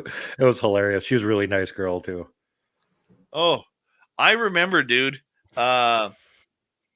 We moved here in 2015 into the Caribou, and the day we were moving in, after we got everything settled, my mom says to me, she goes, hey, I guess we'll see you next weekend at Auntie's house, right? I'm like, why? She goes, the family reunion? I'm like, I said, what family reunion? And she goes, oh, I forgot. She goes, didn't Auntie call you? And I'm like, no, nobody called me, Mom. This is the first time I'm hearing about this. And she goes, and my mom always tries to play the cover up, okay? And she goes, oh, that's right. I was supposed to tell you and get you the message, and that if you were going to the family reunion. And I looked at my mom dead in the eye and I said, no, you weren't. Good night, gorgeous Lucy Bell. Hi, SOR paid subscriber. Hi, DD74. Dude, you can't make this shit up, man. You cannot make this shit up. So I said to my mom, I said, did Auntie call my call my sisters and let them know about the reunion, or did you, Mother? And she goes, Auntie called them. I said, well, then Auntie was going to call me too and hasn't. So I said, actually, Mother, no, we're not going to be going to the family reunion next week. We just moved here. I'm starting a brand new job. I work on Saturdays.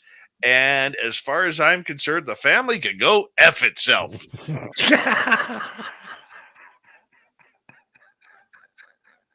Yay, Dave.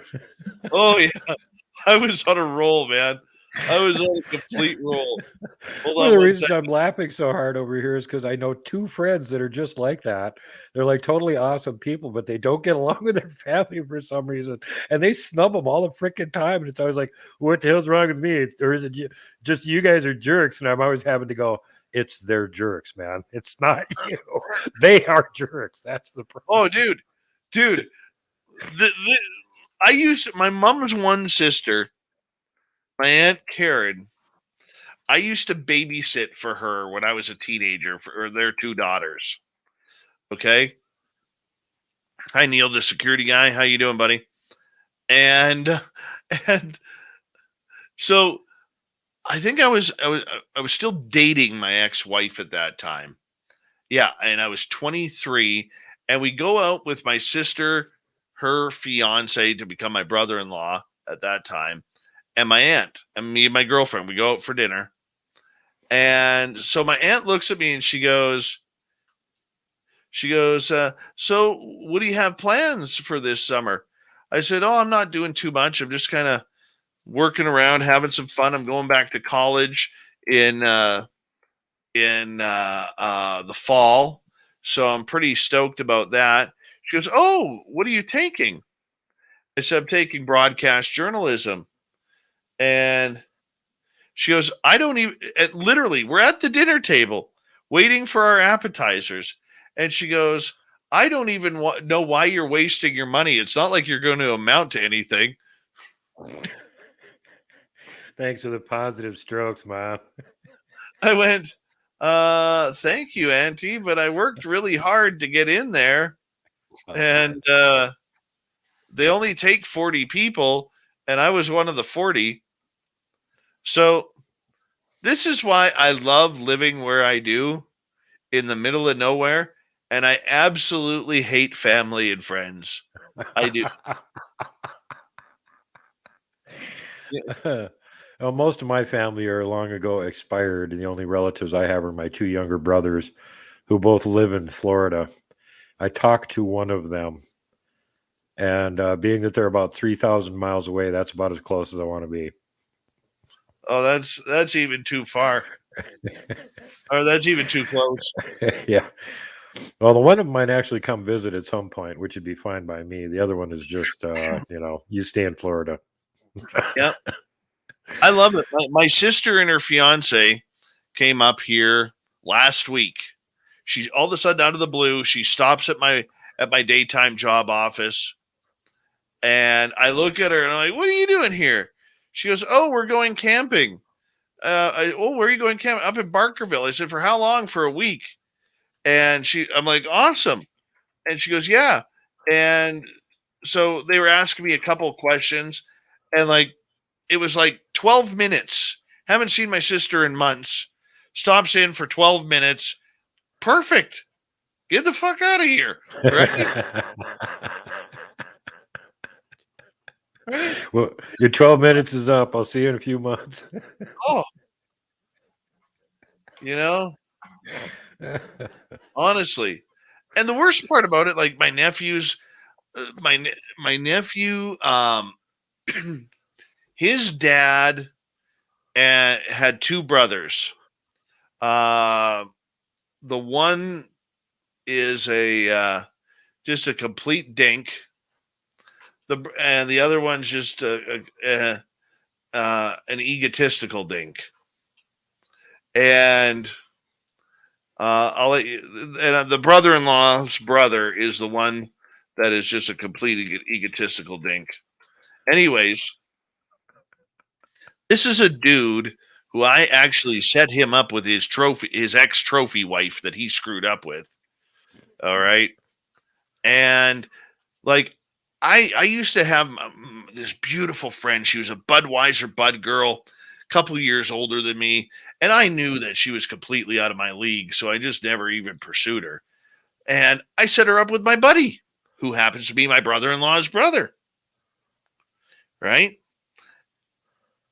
6 weeks after, 6 weeks after I set them up, he throws a surprise birthday party for her and doesn't even invite me. What a dink. Oh, yeah. We all played on the same slow pitch team. We played on a competitive slow pitch team and everything like this. He was our shortstop. And he just developed this hate on for me. I don't know why. I never did anything to him. I mean, I set him up with his girl and who ended up being his wife and all of this, and he just started treating me like garbage to the point, dude, where everybody thought I was whining on why I wouldn't go to family events. So the first thing I would say is that my sister would invite us over. Hey, we're having a Christmas party at my house on Christmas Eve. Do you want to come over? Oh, is Dwayne going to be there? Yeah. No, sorry, gone. I didn't see my nephews. Let's see, my nephews are 23 now, and 25. Okay. I've literally seen them for maybe 6 years of their life. Wow. Like my nephews went from like little dudes, the age of my daughter, to like adults, like 6'2", 6'3", and like 230 of solid muscle. Mm-hmm. Right? Oh, dude, it's friggin' hilarious. And then, people wonder why I don't do anything with family. You can pick your friends, but you can't pick who you're related to. Just because you're related to them doesn't mean you're going to like them or get along with them. At best, it means you have to put up with them. That's about it. Well, I actually had a talk with my nephew one day about it, my oldest nephew. And, and I said to him, because he's a really, really good kid. And he actually brought up the whole topic, Duke. He's like, I wish when I was younger, I could have hung out with you more. You're like my favorite uncle and everything. I said, well, son, let me tell you what happened.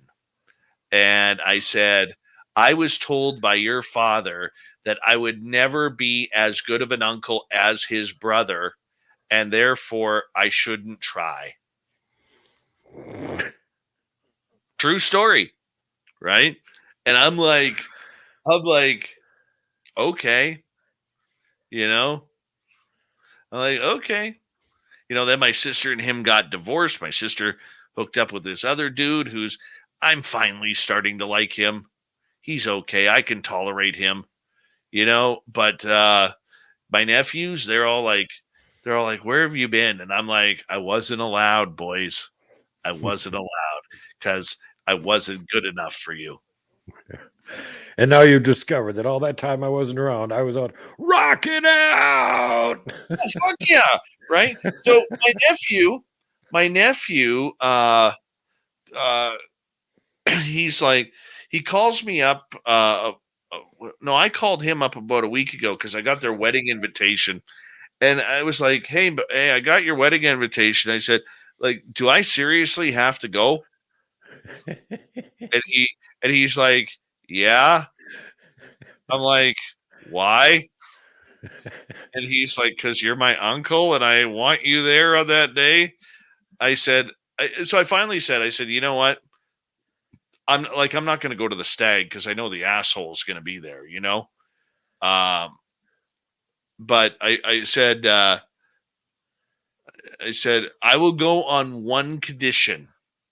And he goes, what? I said, you sit me as far away from your uncle as possible because he's an asshole and I don't want him to be behind you.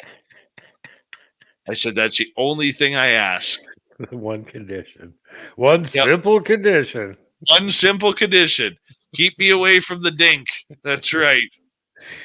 The dink needs his own special table out in the parking lot. Oh, dude. Put it this way. We played ball together and we were playing in a slow pitch tournament. And this guy was an emergency paramedic. Okay. I am running for a fly ball because I played right field. And I am running for a fly ball. And the fields we play on back home were just gorgeous. Just absolutely gorgeous. But there happened to be overnight in this tournament, the night previous, a water main broke under right field. Oh, God. It caused potholes out there. So here I am tracking this ball. I step in one of these potholes. My right knee hyperextends, and I tear my ACL and MCL. I am on the ground screaming. The dink, Mr. Paramedic, emergency response, runs over to me, stands over top of me, and says, get the fuck up. I'm not helping you. Nice guy. And one of my buddies on the team looks at him and says, you're an EMT. Your job is to help him. If you don't want to help him, number one, I'm going to kick your ass. And number two, I'm going to report you. Yeah. Emergency dink. Yeah. What's EMT stand for in his case? Extra moronic turd. Oh, Duke. So, yeah. Now I got to see this prick who's probably, because he's an egotistical bastard, going to want to come up to me and say, hey, how you doing? And I'm just going to like walk away because he is bigger than me. He is stronger than me. And it's, and as much as I would love to, run him over with a golf cart, I can't do that on my nephew's birthday. Yeah. You got to wait until the day after. No, I'm pulling out of there the day after. I don't like like I said, dude, I don't like if I got to stand by this prick for a whole weekend and ruin a perfectly good weekend for myself, I'll get out of there as quickly as possible. Dude, this is a true story about emergency dink. When I introduced him to my friend, he had a house, right? Believe it or not, he actually had a shrine of himself. Oh, God. I'm not even making this up. I know I'm adding to the story right now, but I'm not even. What's this guy do when he goes on vacation? Just sit in the closet and smell his own farts or something? Oh, dude. No, he had this shrine around of all his firefighting pictures and awards and pictures on fire trucks and him in his uniform and the time he went in the firefighters calendar. I mean, dude, you can't make this shit up. This is true. Right? Yeah, last time he got a firefighting award is because he lit one of his own farts, set his pants on fire, and then had to put it out. You can't make this shit up. Hey, Dan Hill, how you doing? So here he's going to see me, sporting some fantastic hair and a big keg for a belly. And emergency dink is going to be like, what the hell? What the hell is going on? He needs his own cartoon show where he could be a C-level supervillain, emergency dink. Oh, fuck. It'd be so easy to pull up a picture of him, too. Like, he just looks like an asshole, you know?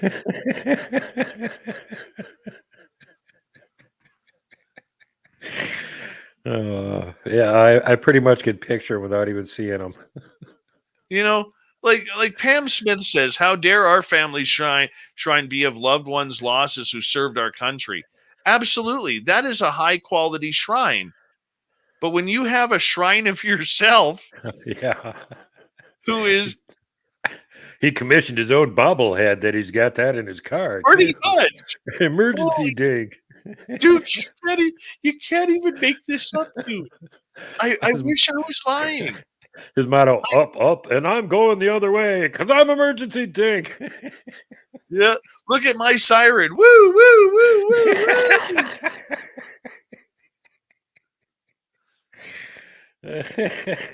Emergency dink.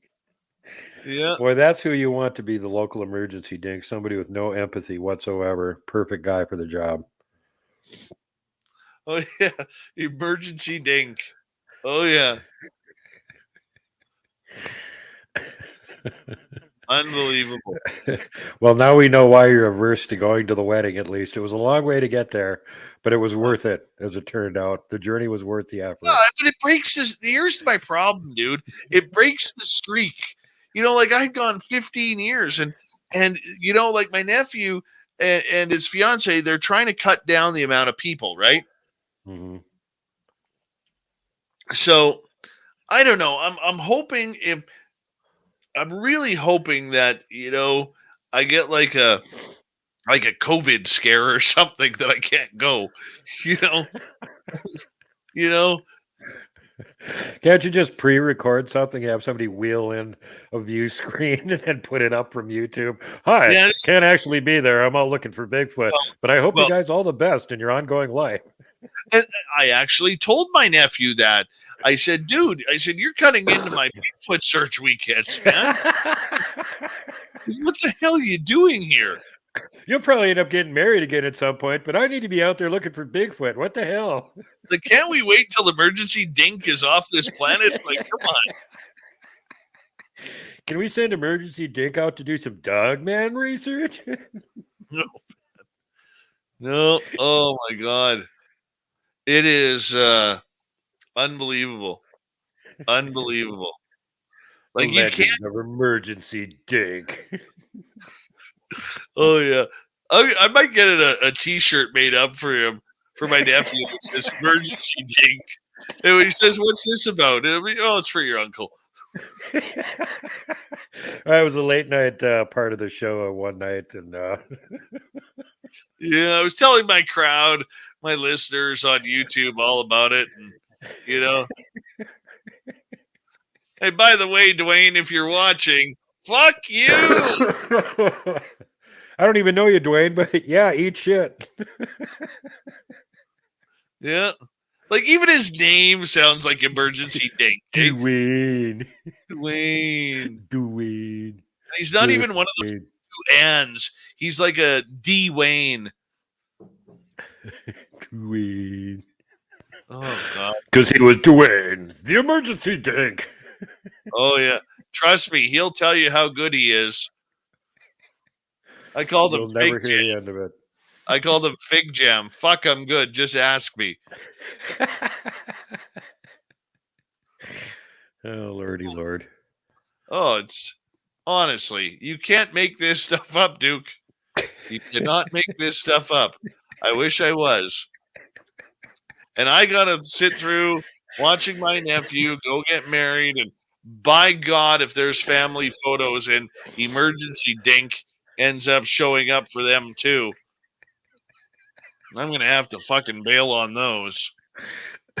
When you see him coming across the parking lot with his little pink cape on, you know it's time to go the other way. And then my nephew, apparently there's a rumor going around the family that my nephew is going to ask me to be his MC. Now I got to stare at emergency dink the whole time. Oh God. Yeah, I don't want that. I'm like, no, dude, like you're already putting me in a predicament with, number one, you're getting married, but number two, you're getting married, and number three, emergency dink is going to be there, and your dink of a father is going to be there. Well, you could work up some really good, emergency medical team one-liner jokes for in between songs.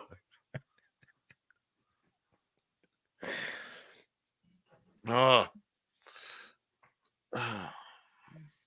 Yeah, I think if I do have the opportunity to be the MC, like if he asks me, I have to do it. I don't want to, but I have to.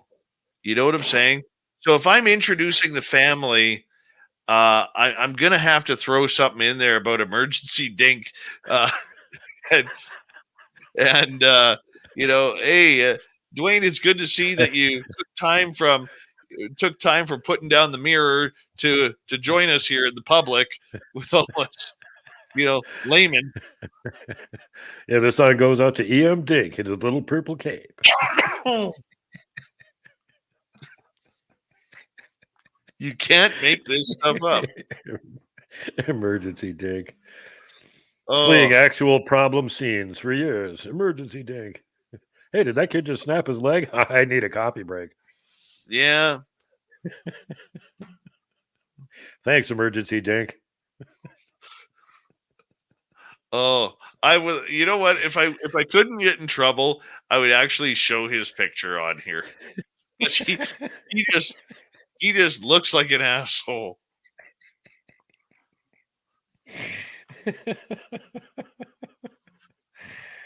Oh God. Hold on, Duke. I'm gonna find a picture of him and I'm gonna send it to you so you can confirm. Yeah, I'm gonna be up all night laughing. Damn it, Dave.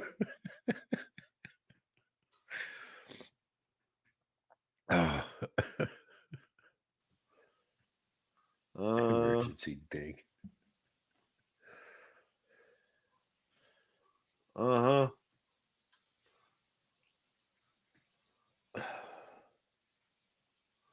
Oh yeah, he looks like a real dink there. To eat. Hold on. Save picture. And then we will send this over to your MeWe. Let me load in the whole MeWe thing here. How do I put a picture in there? Oh, it's photo. Yep. Desktop. Click on the photo. Okay, here's emergency dink right here. I just sent it to you. Oh, good Lord. Yeah.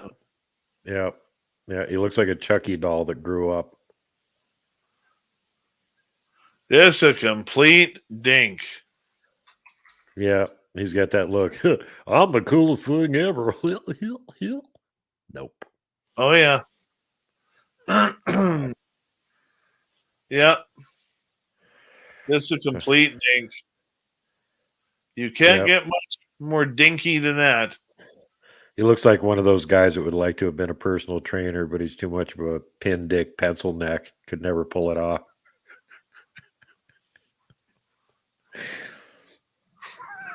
Hey, there's Aussie Rob. How's them ham hocks? You know what?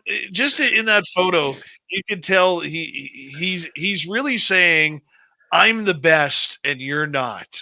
Oh yeah, you can see that picture. He looks like he's so full of smugness that the level is about to cause him to actually implode like a black hole.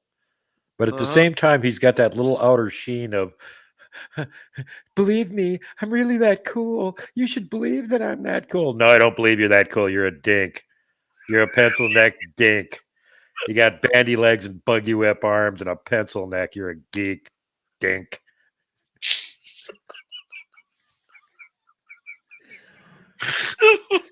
See, I looked at the picture. I told you I'd give you my honest appraisal. I told you. I wasn't even lying.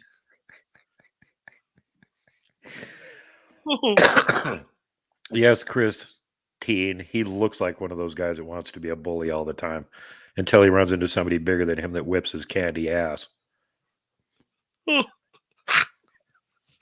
Yes, I will end up going to the wedding. I will end up going. I'm going there for my nephew and not the dink. You know, I will end up going there. I got some 18 gauge steel war mittens you can bring with in case you think you need them, Dave. Oh, In yeah. case you need to backhand him or anything. Guaranteed to knock his candy ass out. Oh,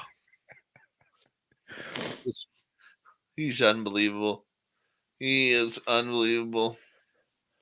What if my nephew hears this, Pam? My nephew already has, because I'm very open with my nephew. He knows what an asshole his uncle is, so I'm okay with that.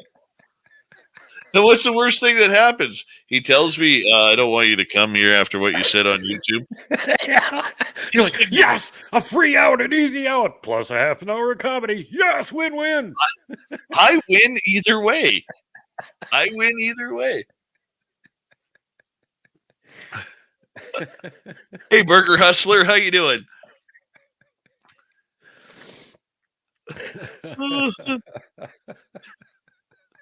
Oh, fuck. You can't make this up.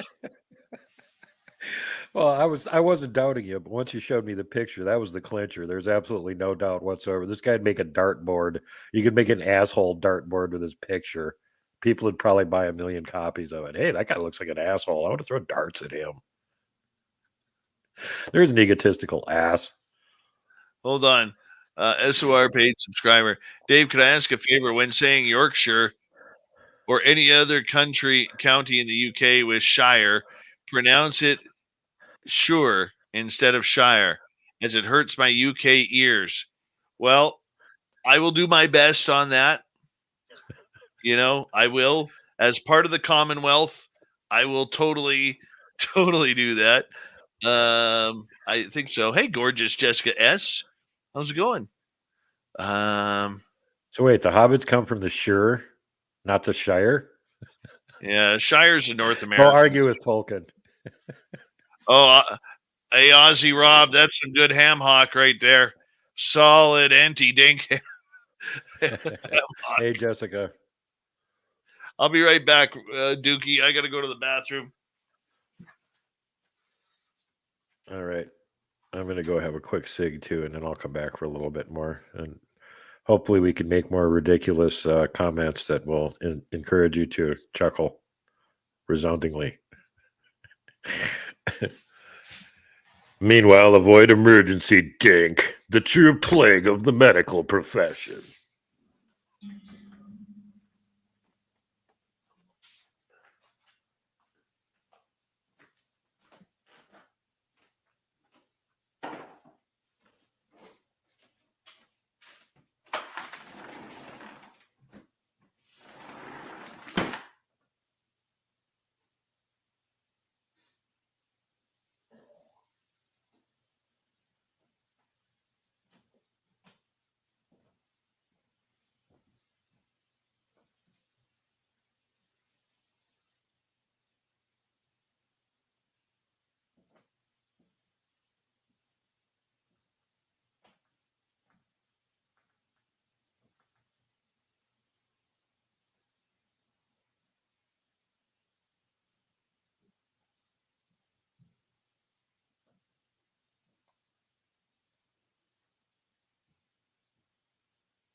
Hey guys, I'm back.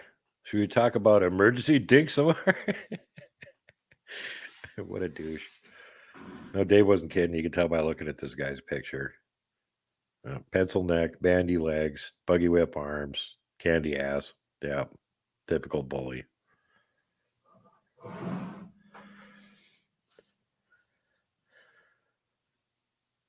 Yeah, King Richard was a dink too. That's where they came up with that name, Dick.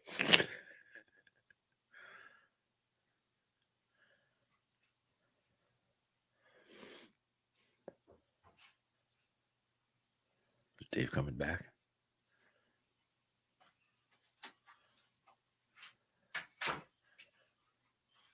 All right. That was a lot more fun than I thought it would be. Well, sometimes it's nice to get that off your chest and explain just why you're so irked. And this is a good night for it. You already had the Dave 101 to cover part of your irkness, and here was the other part. Oh, yeah. Oh, yeah. No, it's all good. That was It's all funny. It was somebody in chat saying, I once knew a guy named Dick Chew. You were talking about McDivitt earlier. And I had a friend who had somebody that was named McDivitt, and their nickname was Turf. So imagine going through your life with a name like Turf McDivitt. Oh, yeah. Turf McDivitt. I hear you, man. I hear you. So, yeah, if you can get over here in August, that'd be good, Dave, because guess what? This year probably won't be burning down in August like we usually are, because it's still spring here and it's still wanting to rain all the time. Yeah, We're not going to have any fire season this year. That's for damn sure. Knock on wood, man. I don't want any fire season this year. I really don't. The only problem with where we're at, we can actually manage our woods pretty well. And when they're on fire, we put them out right away. Those other states to the west of us can't seem to figure that out. So even when our forests are not burning down, we have to still be breathing in their smoke all the time. It gets very irritating. Oh, yeah. We get that too. But up here, they have been calling in more cattle for ranchers. They've asked ranchers to bring in more free range cattle to start eating all the stuff in the forests. Yep. So that part is kind of cool because that way it cuts down on the forest fire ability, right? Yeah, you really want to get rid of underbrush, get goats in there. They'll eat everything. Yeah, they bring in teams of goats. Excuse me. You know? Hide. Oh, what is happening here? Yeah, goats are great for that. Our neighbors used to have them, and they'd they had a couple areas around the yard that was too overgrown. They didn't want to get out there and weed whack it, so they just basically made an enclosure and put the goats in it. And by fall, it looked like a park. There wasn't anything in there except for trees. They had eaten every damn thing left. Yeah. Yeah, Carl, I hear that. Caveman down there in New Mexico says it basically hasn't rained down there in almost 2 years. There's just nothing green down there right now.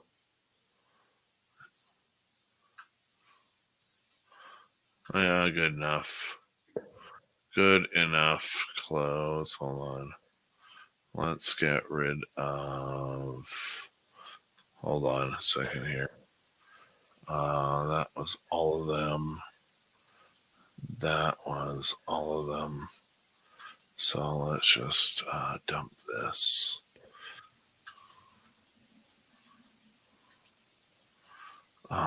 Delete that one. All right. Then share that again.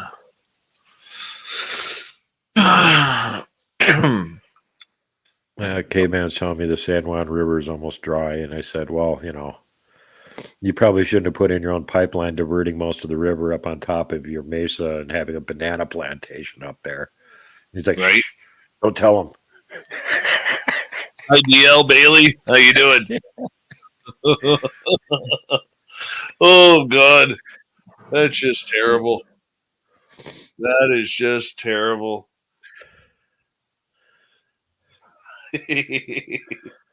Yes, I'll end up going to the goddamn wedding. Yeah, well, at least you got to complain about why there's this issue with it. Well, I told my nephew, and my nephew understands. So that's pretty cool that he understands that old uncle ain't taking shit from the dink. Yeah. You know. No, Am I using Use Your Illusion 1 or 2? I'm more of a fan of 1 than 2.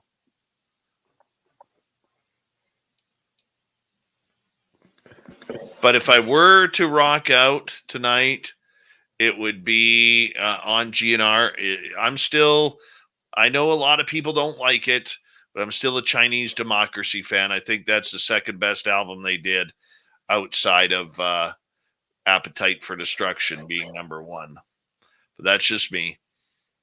A lot of people will disagree. But that's okay. Super Duke, I got to get up for work in the morning, my friend. So we're going to do this tonight. Scheduling change for tomorrow. Alfred Santariga is going to be our guest. We're talking cryptids and paranormal with Alfred tomorrow night. Rocky Stucci has a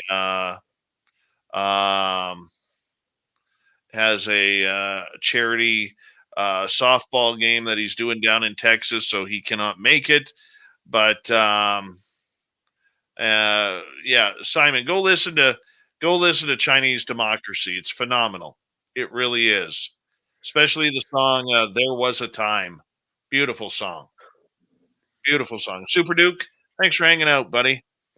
Take care, brother. We'll talk to you again next week. Absolutely. Thank you to Smithy, Victor ×3, Donnie ×2, Andrew for the amazing super chats tonight.